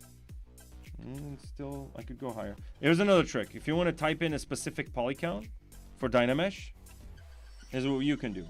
Go to your deformers, remesh by Dynamesh, and in this version of Dynamesh, you have a target poly count. And let's say I want 1,000,000. There you go. Dynameshed with 1,000,000 polygons. Done. And it's faster, by the way. It's a better algorithm, let's say, of the same Dynamesh. Let me see if there's something in the chat. There we go. Nope. And now that I have this, one of the other things I have is my XMD brushes, right? So I could go to my Lightbox, go to the XMD brush, or actually I could just bring in a texture file.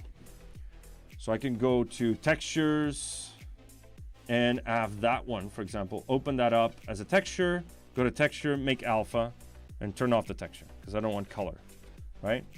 And now I can go over here on the top and just drag that over like so, like that. And this is probably in need of more detail. So I'm gonna basically increase that Dynamesh resolution because I'm at a level where I need more detail. There we go. There we go. Much better.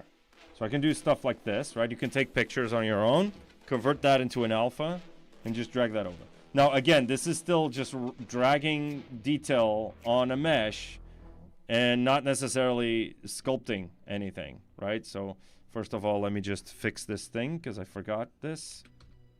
So trim dynamic, start actually...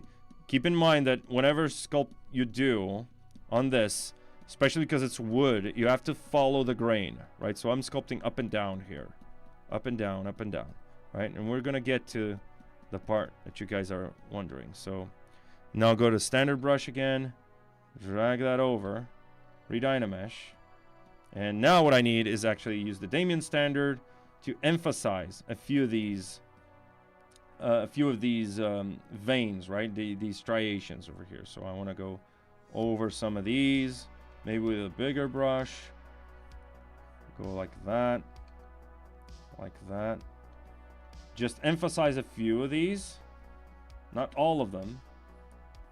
And I use a mix of that with the orb cracks brush and just push those pieces here, especially over here, right? Because we're over here, what we need, and this, you will be judged on this, by the way. If you're tasked with in an art test to sculpt something, like how does the grain make sense? Like, is it anatomically correct? Because again, trees and rocks and stuff like that, they have anatomy. They have their own anatomy. It's just that pressing Alt over here. It's just that it's not muscles and stuff. It's fibers. It's erosion, right? I mean, if you're talking about rocks, of course, this stream would end up with me talking about rocks, of course. So we're gonna do something that's just making this like that, right? And now another thing that I use a lot for both rocks and stone and wood is my mallet fast brush. In this case, I'm going to use my mallet fast 1, and I'm just going to try to chip away at that surface, right? I want to make sure that these striations have to come from somewhere, like there, and I want to make sure that it goes over that entire surface, like that, right?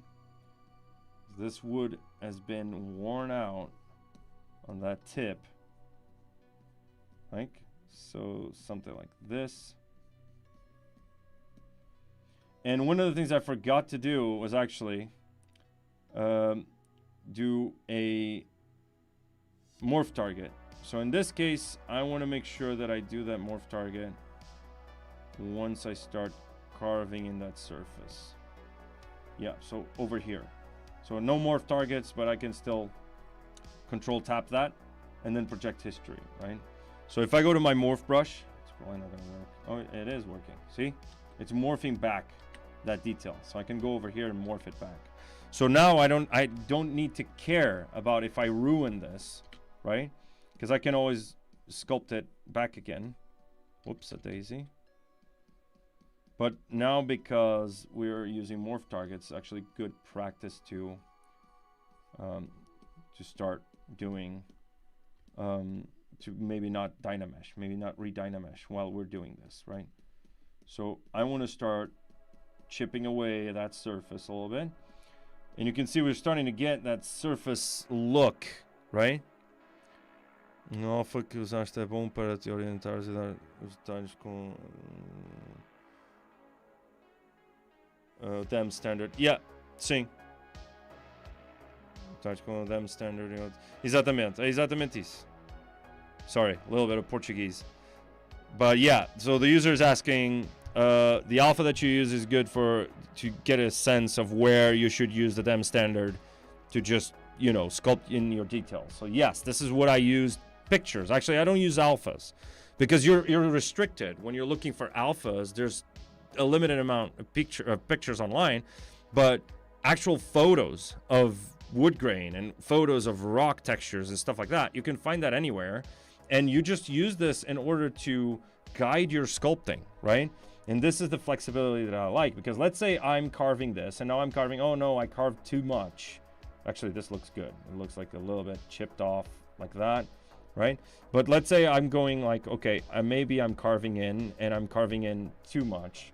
What I can do is I can go back with my morph brush and morph it like that. So there's like this cylindrical, still this cylindrical shape to it. So usually I over carve this wooden piece like there, like on the tip, right? On the tip of the wooden log like that, right? And then I go with my morph brush and I just morph in a circle, kinda. So like that, right? So it gives this illusion that there's a layer, like a bark layer to it, right? You can transform photos in alphas. Yeah, exactly. So you go over here, you open that up, then go to make alpha, and now you have an alpha. That's literally it. Like my morph brush now has an alpha. Whoops. So not necessarily the best, but yeah, so something like this would be great. But obviously then you can't make this too perfect. So I'm gonna go back to my morph brush and just start chipping away at that surface again. And this is the part that I think is important, because then you get this because it's sculptural detail, you're gonna capture this in your baked maps, meaning that it's gonna get it's gonna be part of your mask that's gonna lerp a bunch of textures. So in case you're using a material, right, where you have masks for dirt, moss, whatever, it's gonna look at this detail, right, because you're using a mask kind of workflow in Substance. So if I'm pressing Alt over here, I can also do this, right? Do this, sculpt it back again.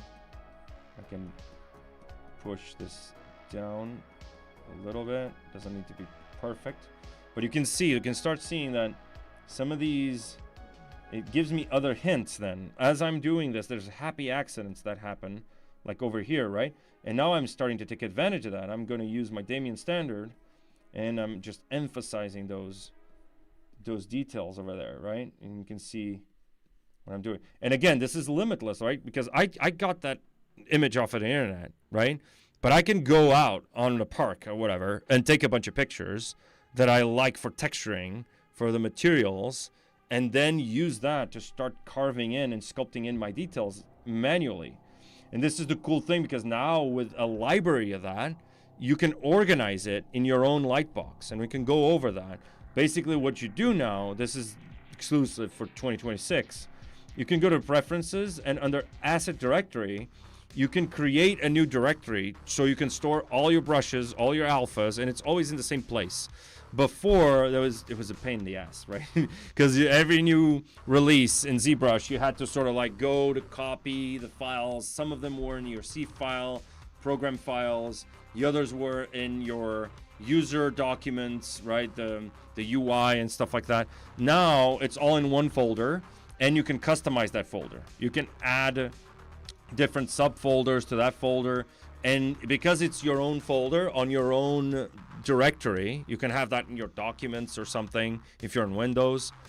Whenever there's a new release, you can just go over here, change location, and have ZBrush look at that folder. And now you have your Lightbox, in essence, throughout versions. And this is game changer for universities, I can tell you that, and even for studios, right? Because now you have a Lightbox folder per artist or per student, right?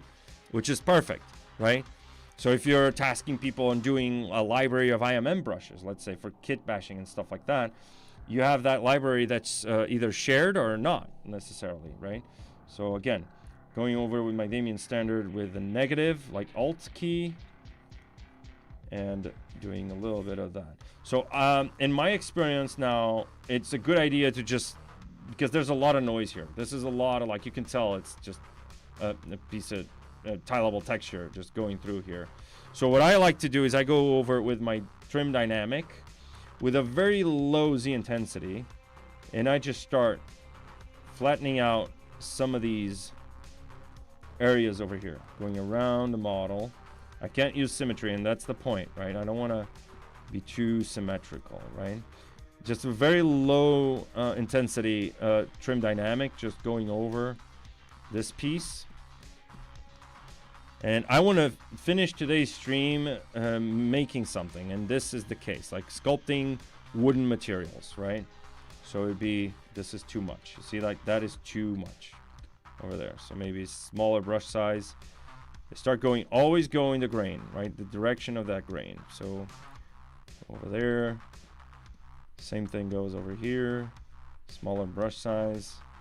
So making this look flatter.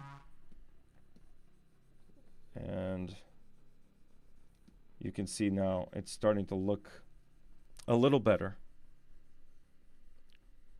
So now we do the same treatment over there. You can see the difference, right? This is just trim dynamic stuff. Very, very basic. This is sculpted. And all of a sudden, it looks like, well, obviously nobody's going to look at this like that, right? They're going to look at it like from this distance, maybe, right? On a first-person shooter, maybe, but on a third person, they're not even going to look at that. So, but again, depending on your textile density, that could get blurry anyway. So I learned C++, Unreal, Anatomy, and decent ZBrush, and I want to build a AAA quality indie games, content, characters, clothes, movement, environments. I can dedicate all my time. Okay, but I'm struggling with a full pipeline, hard surface in Maya ZBrush, doing rigging, retopo, and animation. I want to create small but highly detailed environments, Red Dead Redemption 2 level quality, on a small map. Okay. Then freelance and slowly build my own games. The path feels unclear. Guidance on the full pipeline would really help, and I want to learn as fast as I can. Okay, So first of all, let's take a step back, okay, on that. I would say you're thinking about it correctly. If you want to make indie games, you want to make the best quality you can with a smaller scope, right? Especially if you're starting out, right? I wouldn't put too much pressure on myself in being a master at everything, right? Because you're gonna have a hard time with that, and nobody can master everything. They can know a lot of stuff. Sorry for the camera again. I don't know what the heck is going on with this camera. So you can do a lot of things pretty well, but not to like Olympic level. You know what I mean? So I would say you want to understand the pipeline. That's the key for you, especially because you are the pipeline. Because if you're an indie studio, and most indie studios when they start, they're basically one person. You want to understand the pipeline to a T. That's the most important skill, right? You want to be a pipeline technical artist, first and foremost, right? That's the most important thing. And then on top of that, you want to understand performance, right? You want to understand optimization. Once you do that, all the tools are just tools, and they want to feed into that pipeline, right? And we could talk about this on my streams for sure. Like I can show you other techniques for trim sheets, tileable textures, optimization techniques for modular kits, reusing the same textures with masks, using set maps instead of coloring everything in the base color and substance. This is something you probably want to do, especially if you want to go for that realism at a high optimization level, because it could get tricky. You know, like how do you think they optimized Red Dead Redemption? Like Red Dead Redemption is huge in terms of scope, and it's absolutely perfect in terms of detail and scale, right? So that game is a masterclass in optimization, I would say. And some of the assets you can tell by some of the assets, right? Not all of them, obviously. There's a lot of uniquely textured assets, but you can tell that there's some assets that are basically using set maps with a substance designer and ZBrush workflow. And what I mean by that is that you sculpt your mesh kind of like this. And we could do that. We can do that with this mesh, right? It's simple enough. You're sculpting, and then what you're doing is you're baking this down and generating RGB masks, one for curvature, other for dirt, and the other for like moss or something, right? And then once you do that, you have basically obviously you have your ambient occlusion, your roughness, right, and your height map packed together. And then you have your normal map, which could also have something on the blue channel, because you don't need a blue channel. Just throw that away. You just need the X and Y, so R and G. And then in the engine, you set up the math to recreate the blue channel. And then base color is also a huge cost driven. It's a heavyweight texture, right? Because it has a lot of detail, and there's 3 channels, and it's sRGB, so it's a lot of data. So a lot of studios, when they're talking about smaller assets and assets that are just scattered around, texturing it by hand is not optimal in terms of optimization. So what they do is they repurpose. They do a base color pass, right? And then they repurpose that base color and make it a grayscale image, linear. Add that to, let's say, the blue channel on your normal map, right? And pack that together, and then use that as a driver of a set map that has your colors stored in 16 pixels. So your texture, your base color texture, is 16 pixels, technically, right? And it's hard for me to say without showing, right? And show not tell. But I mean, you guys are free to join my Discord, and we can talk about that more eventually. I can do a stream. Like, this is something I wanted to do this year anyway. Going back to streaming, I can do a stream where I show you a lot of this. But keep in mind that that's a very ZBrush and substance designer heavy workflow, right? You're gonna have to sculpt. You're gonna have to know how to convey these details through the sculpture, because the set map is limited. It's just a color gradient, right? That's gonna map your colors to the to the surface that you've sculpted, basically, because your base color is also probably going to be a lot of generators, a lot of nodes taking advantage of your curvature, of your bakes, right? So at the end of the day, all of those workflows, there are optimization heavy workflows, rely on you being an excellent sculptor, right? Sure, I added on a QR code. I don't know if you can see it. Let me see if I can grab that QR code. Start streaming this QR. There you go. Okay. This is the QR code. And let me paste this over here. Bada bing, bada boom. There's my QR code. So you can scan that. And if you scan that, you have access to all my socials. I also post, we post on the Maxon ZBrush channel. And I repost on my socials the Ask ZBrush quick tip tutorials. So if you want to follow that along, I've been working on that for over a year now with Ian Robinson.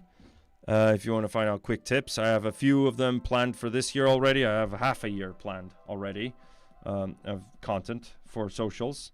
So you follow me on my socials, and you'll have whoops, it's too big.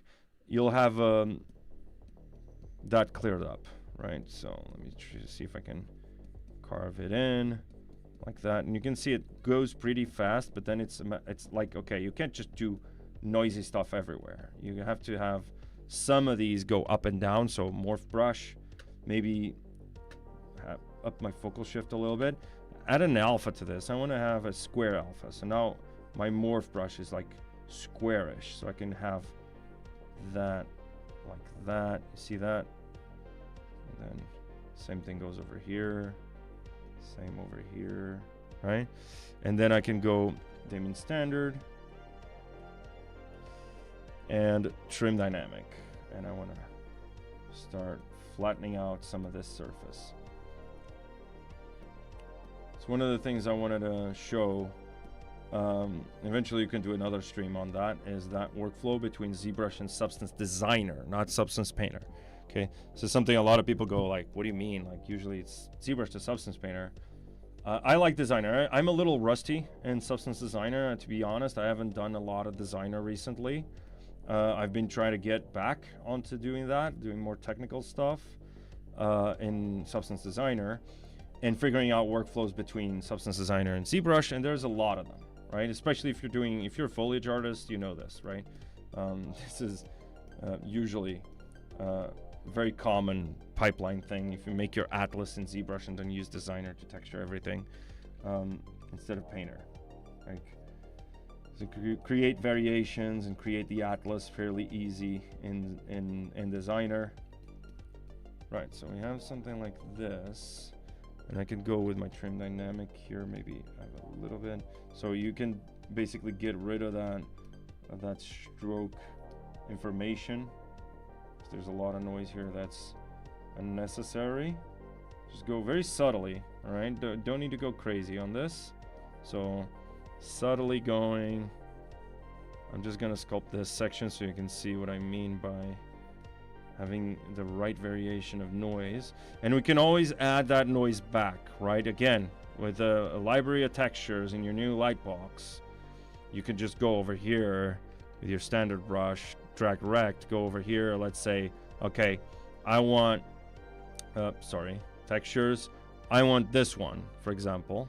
So I'm gonna open this, make alpha, turn it off in texture, and now I can start, And here's the thing, it's an alpha. So that means I can go to alpha, the alpha palette, and tweak this after the fact, after I have it inside a ZBrush. So I can go to modify, I can go, okay, maybe I want to blur it out just a little bit, and then up the contrast a little bit, have the mid value be a little higher, and then if I start, whoops, this is probably too contrasty, so I'm gonna blur it. Let's just blur it a little bit, and then go max. Where's the max? There you go, max. Up that contrast, intensity, so I want more intensity, and you can start tweaking this. Let me just lower the Z intensity over here. See, it's still too noisy. So any aliasing as well is a good idea. And the intensity of this. Contrast, there we go. So now we have just a few pieces of information there. See that? More intensity, more contrast. It's the same alpha, but it's tweaked inside of ZBrush, so it's non-destructive, right? Your original image is still there. You don't need to go into Photoshop or something. You can easily do this by, okay, I need to blur it ever so slightly. There we go. There we go. A little bit of a high frequency detail there, but not too much. As you can see, like if I start smoothing this surface, for example, and then just drag that, it's not a lot, right? It's just a little bit of information, and I can always, again, morph target, morph brush, sorry, and I can do DamStandard, trim dynamic, go over this with my trim dynamic brush, make sure it's a little more uneven, because again, this still looks like it's the same tolerable textures just going over and over again. So I can go and start adding a little bit of that detail here and there, and then go over with my, actually I need this to be maybe even more subtle, so it'd be something like this. And again, keep that in mind, right? So you want to go to brush with a drag rect. If you start dragging like too much, then you want to go to alpha auto masking, sorry, not alpha, brush auto masking, backface mask, and then you want to turn that up a notch, so something like that. You see, like it's that easy. Guys, I'm telling you, it's like if you have a library of alphas and textures in your Lightbox, dude, it's amazing. All right, so then all you need to do is get your judgment about what nature should look like in order, and then you can start just flattening this up a little bit. Maybe I want to go a little harder, and then just flatten it out a little bit. Same thing goes over here, down here. This is probably too much. I'm gonna go like that. So now it looks like it's kind of like broken up, right? A little bit over there. And I want to go mallet fast, and I can hand sculpt and carve this. I'm using, again, this is mostly as reference. Right, so I can start chipping away at that surface like that, right? I still have my target there on my undo history, so I'm sculpting this. And this was just to show, I was using this as an example, right? Because I want to show how this could be, in essence, a piece of wood, or it could be something else, right? It depends on how you sculpt textures more than anything else, right? So I'm gonna go like this.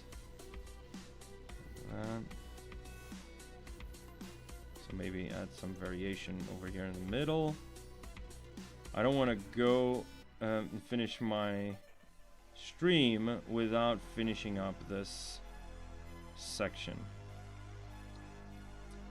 Oh, by the way, someone was asking about the playlist. The playlist is just it's White Bat. It's the Carl Casey on Spotify, or White Bat, and they're royalty-free music, so you can stream with it, and it's fine. In case you wanna check that out, they have playlists on everything. I just like synthwave, so you can see like the high frequency detail going away, but the carvings are staying, right? Because I emphasize them with a little bit of a DamStandard brush. You know that DamStandard stands for DamStandard, the artist that created the brush. And again, this is a repetitive stuff, right? Where I could do clay polish and stuff, but when it comes to organic stuff, man, there's nothing you can do. Like if I was doing hard surface, there's a lot of stuff that you can use in ZBrush. Automate the process. This you just need to sculpt, right? This is it. You just need to sculpt, and then how fast you are kind of depends on how many times have you done this, right? And And I guess that is it. Let me see. Once you have this down like that,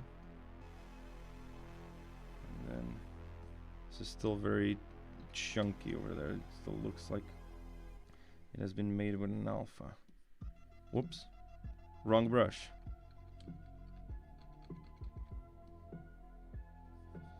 There we go.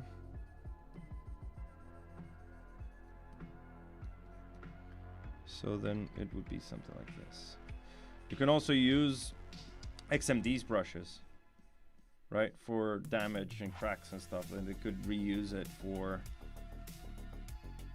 this kind of stuff, which is not necessarily cracks or damage, but it is kind of, I mean, it's just a tree crack, I guess.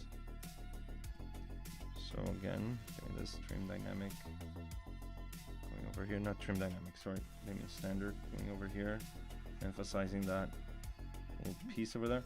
Now you want to do a stroke like this, for example, it's still round. You can see that's pretty round. So what I do is I do this, and then I go over with the Alt key.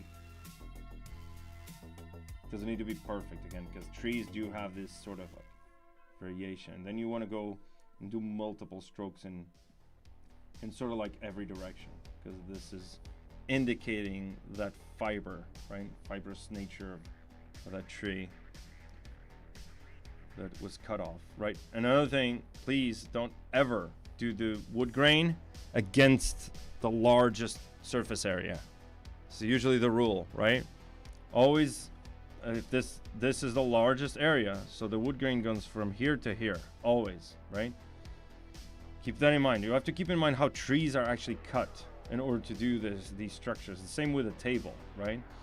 So this would be, obviously we didn't do a lot because it's me while I'm streaming. But the idea is that we have this ability, and this is the sort of the same thing I used for this, right? So obviously this is still a little bit chunky, maybe too much. But again, this is just a single plank. And I can come over here and I can basically make these edges sharper. I like a brush that is called an orb flattened edge. This is from Michael Vicente, the former environment artist that worked at Blizzard, and he developed these brushes while he was there. And these are pretty cool because they're kind of like variations of brushes that already exist in ZBrush, but they're sharper. They're made for stylized art, and to a certain point, every art is stylized, right? And by that I mean there's always a point where your concept is just big forms, big shapes, right? And then you start going into the granularity of it. So in terms of design, I would say it's the same idea, it's the same principles.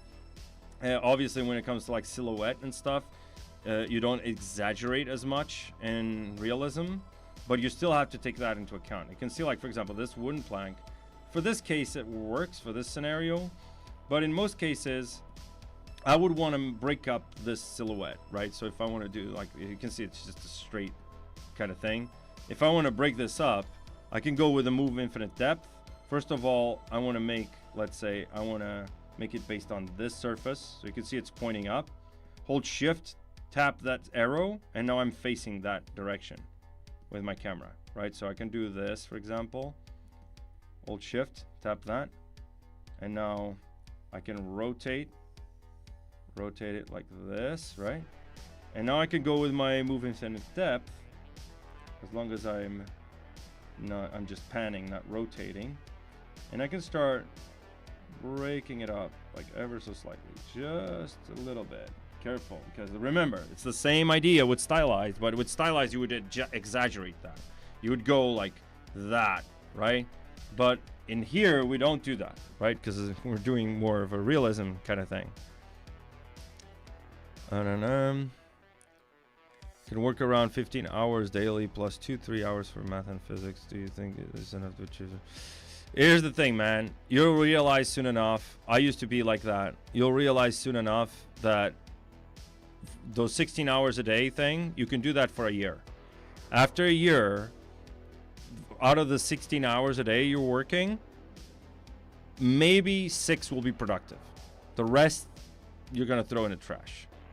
That's what I found once I started doing this as a full-time thing. It could get burned out, and then eventually you come to a point. You can do that for like maybe half a year, but then after half a year, you're exhausted psychologically. You might not be exhausted emotionally because there's still, but you will burn out, and you will see creatively that your project, you get tired of the project, right? Because you don't experience other things, man. And you need your hours of sleep. I'm speaking against myself, obviously, but you need your hours of sleep, and you need to go and explore the world, man. You're a better artist the more your inspiration needs to come from real world, right? And this is the case. Most of the greatest artists that I know have told me in person, actually, that this is the case for them. They burnt out because they were overworking. And I've talked about this with many artists. Like, I'm talking legends like Ian McCaig and guys like that, right? They've been at it for so long, they burned out, and then eventually in order to get out of the burnout, they have to reconnect with the real world in a sense. They have to go take walks at a park, right?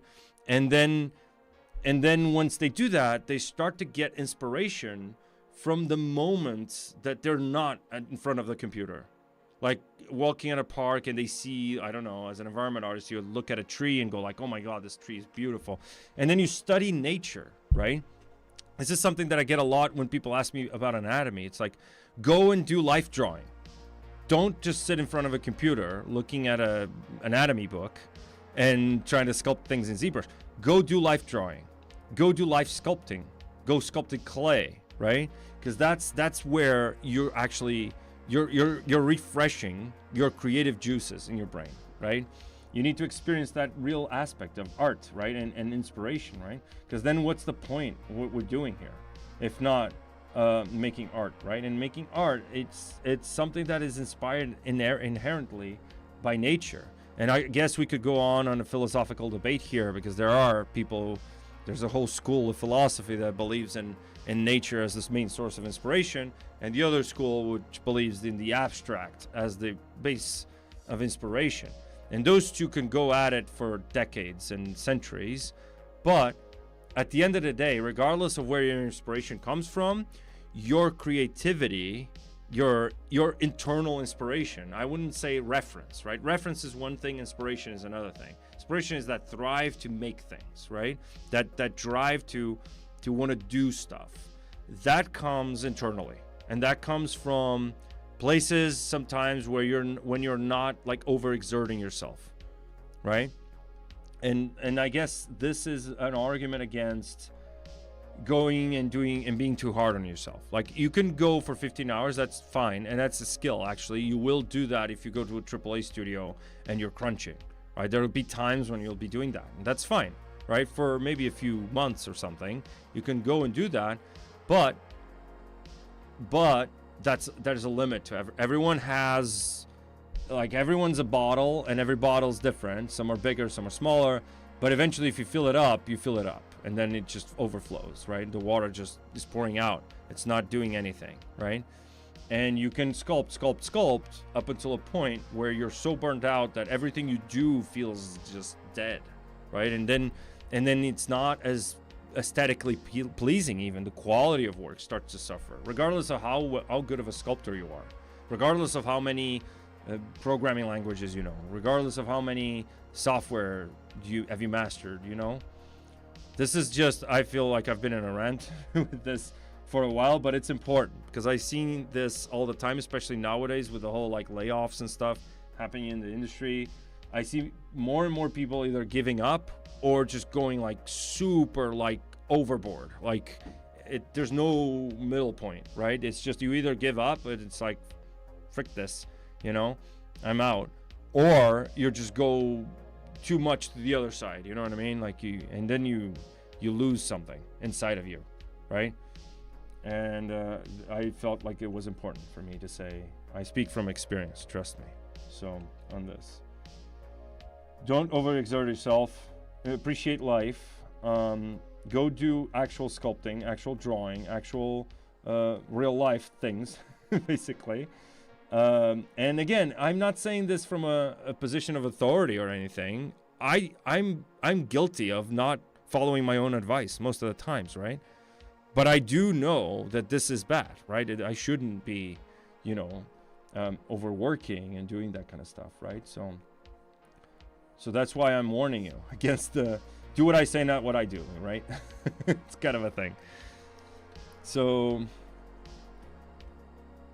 yeah, that is it. That's thank you for coming to my TED Talk, I guess. This is obviously a little too mushy, this section over here.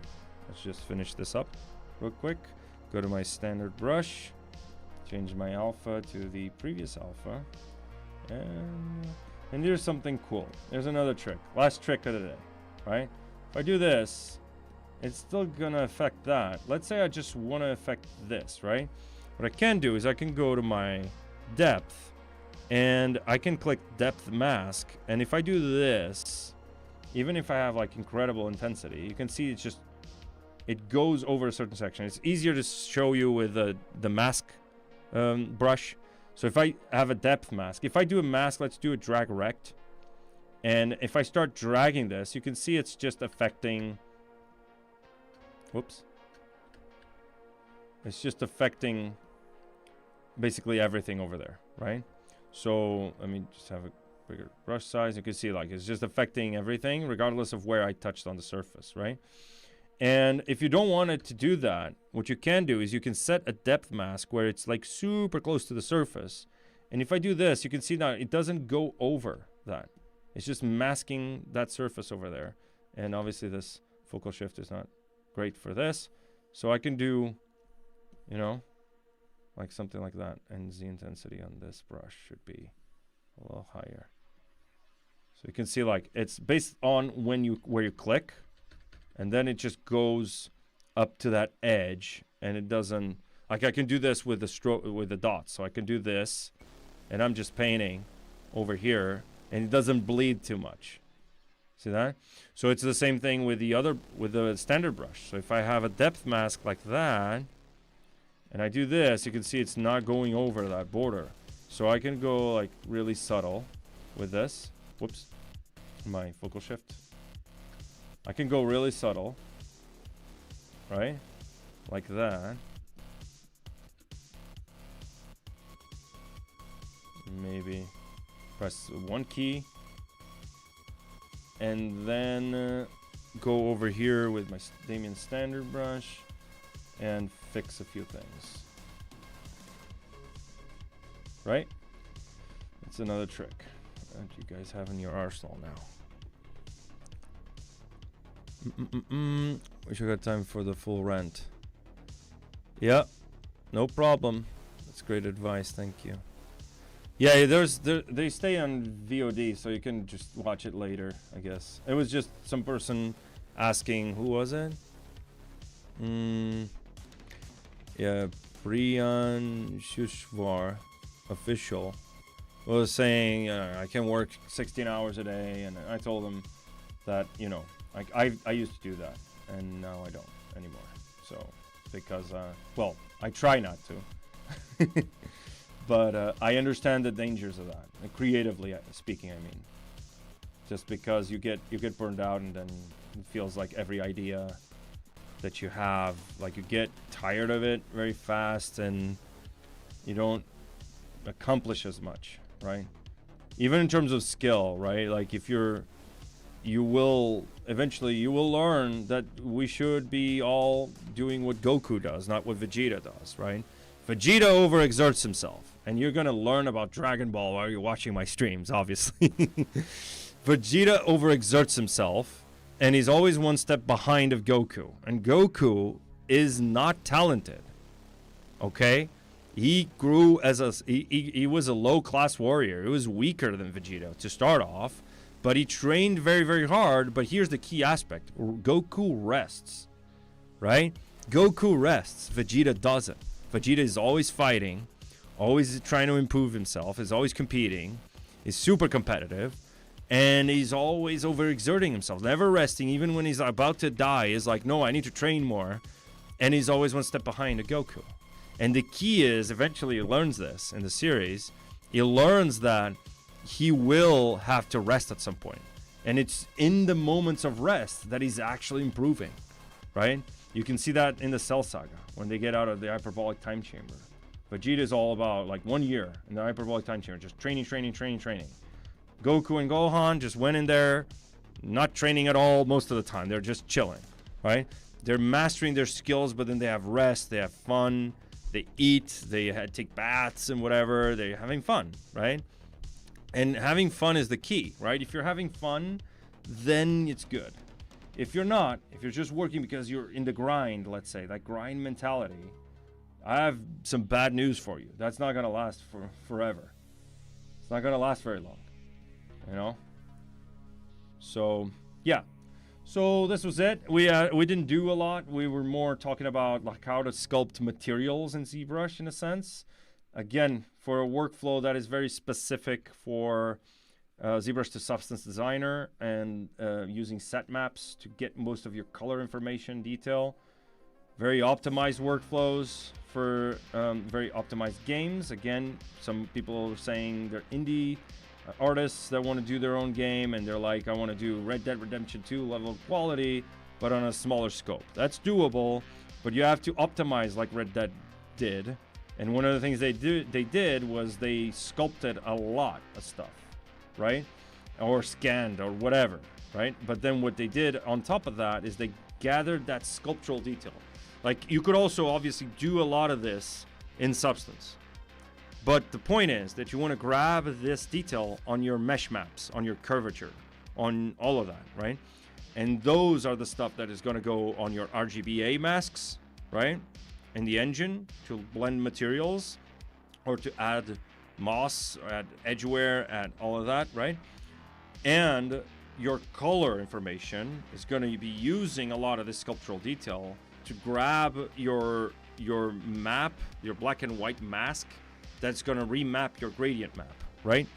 Again, complicated. I can show it in an example at another time if you guys go and scan this little... this is my camera again. Dang it. I have to fix this camera. I have to get IT in here to fix this camera. So, yeah, go over here. Yoo-hoo, look at that. And follow me on my socials. Follow me on my Discord. Go follow my Discord. And if you want to talk more about that kind of workflow, kind of optimization, you can always ask the questions over there. I can answer. I promise I'm still very much, I'm freer than what I will be later in the year, obviously, because we have events, we have stuff coming, we have development, we have releases, and there's life as well. So I promise I'll try to reply, and eventually we have to plan a stream just for pipeline stuff, right? Cool. All right, everyone. So this was it. I feel like I'm always most of the time just yapping and ranting and talking to you guys more than I actually do sculpting. I was watching a stream from Ether Courage yesterday here on ZBrush Live, and she was complaining about the same thing. She was saying, I feel like most of the time that I'm here, I'm not actually working. I'm mostly speaking, talking, and that's true. So I am 17 and want to become financially independent. Don't want to have an engineering degree. I don't have an engineering degree or big capital to start industry. So game development feels like the best fast for me to build skills. Yeah, to build skills for sure, right? Don't get me wrong. You want to, especially because you're so young. Like definitely you can learn them all that you can learn. Basically, this is the stage of life where you want to do that. But again, a candle that burns brightly, burns the brightest before it burns out, right? So be careful with that. You're still 17. You have a lot of time, right? You still have time as long as you manage it, right? At this point, you need to learn the pipeline. That's what I told you. This is the point, right? You need to learn a game engine. First and foremost, you pick Unreal, Unity, Godot. There's some open source. Obviously, you won't be able to learn proprietary engines from studios, but you have Unreal, you have Godot, you have Unity, right? They're widely available. They're free. You can start learning. That's it. And then once you learn that engine, you have to learn how to make stuff for that engine, and how to properly optimize it, right? So this is the pipeline stuff that I'm talking about. You learn ZBrush, you learn a DCC, and you learn a substance painter. This is the basic, like high poly, low poly kind of baking. It's the most basic thing. Then you probably eventually, we're gonna have to start delving into modularity, material layers, tileable textures and trim sheets, that kind of stuff, right? You know these skills. Once you learn these skills on how to make a modular kit all out of a trim sheets, maybe a couple of material IDs with trim sheet and some unique stuff combined. Then you want to learn how to make masks, to layer materials. So this is the stuff. It's kind of like Pandora's box. You open it up and there's like wide range of features and techniques and skills. And this is what I mean. Like, you're young, just learn at your own pace. Don't overexert yourself. Just learn all of these techniques one at a time, right? Make small little projects, right? Make a small little project where I'm baking everything, high to low poly, ZBrush, substance, that's it. And then let's say I want to do a modular kit for, I don't know, some medieval house or something. Then just do a single house. This is just a single house, right? And that's it. We want to practice modularity on even a smaller scale. Do a prop with a modular kit, with a trim sheet, right? You could do that. I told you, like this project I was doing with the wooden cart. In most games, if you see wooden carts, they're just all done with a trim sheet, literally, most of the time, right?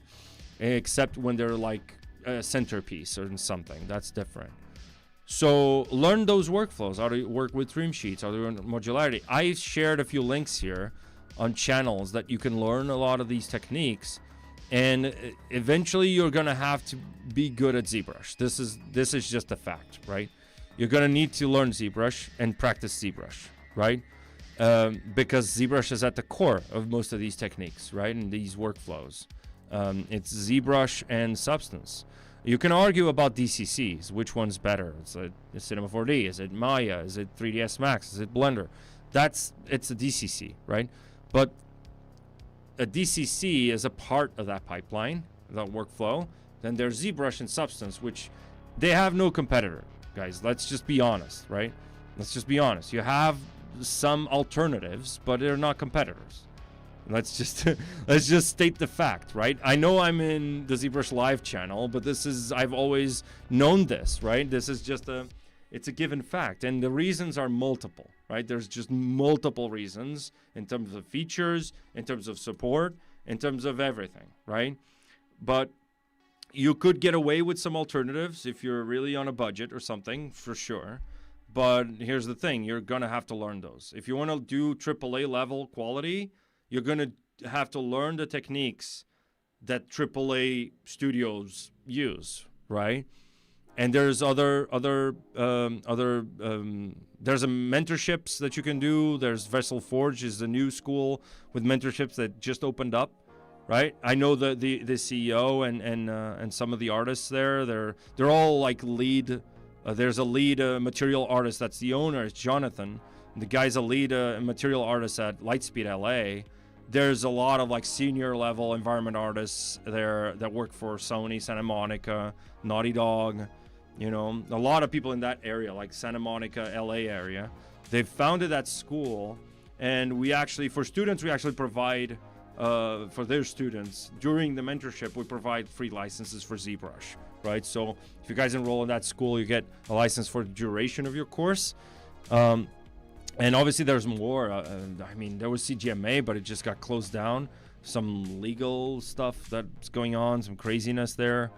But there's Gnomon. There you have Gnomon Workshop, Gnomon School of Visual Effects. Also, if you're in the area in LA, just, you know, that's Gnomon is there, man. I wish I had access to Gnomon right next to me.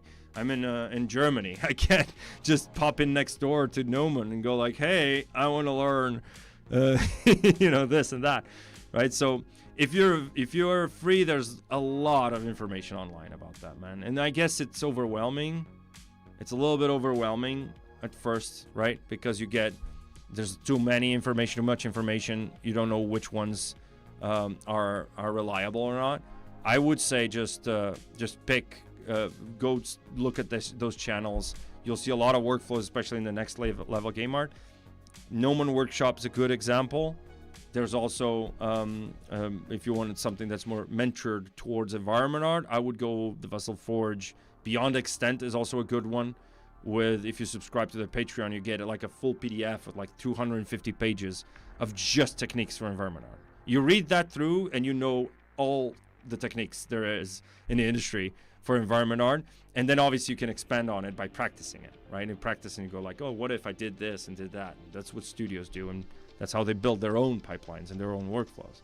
So yeah, ranting. I'm going over by 30 minutes and I need to go make dinner. So I guess I have to dip. But yeah, I hope I wasn't just talking too much and not sculpting enough, because I guess that I do that a lot. I just realized you're not looking at ZBrush, you're looking at my face, which is kind of insane. Okay, so yeah, so I hope you guys enjoyed this. I'll be back to streaming more often this year, I promise, and we can start doing some cool projects, maybe some smaller projects. In this case, where we can go over doing drapery like we were doing right now for Tarp. We can do more different types of props with just a little bit of a different, maybe a different style. Maybe I can start doing more stylized stuff. I mean, I rarely do stylized stuff nowadays. Maybe I can get back to it, you know? Like, so, let's see. All right, you guys, just follow me on my socials. Remember, you go to my Discord. If you want to suggest something for the stream, you can also do that. Hey, it would be nice if you showed this or something, and I can just show it. That's okay. And I'll see you in the next one, I guess. So, stay tuned. Happy ZBrush.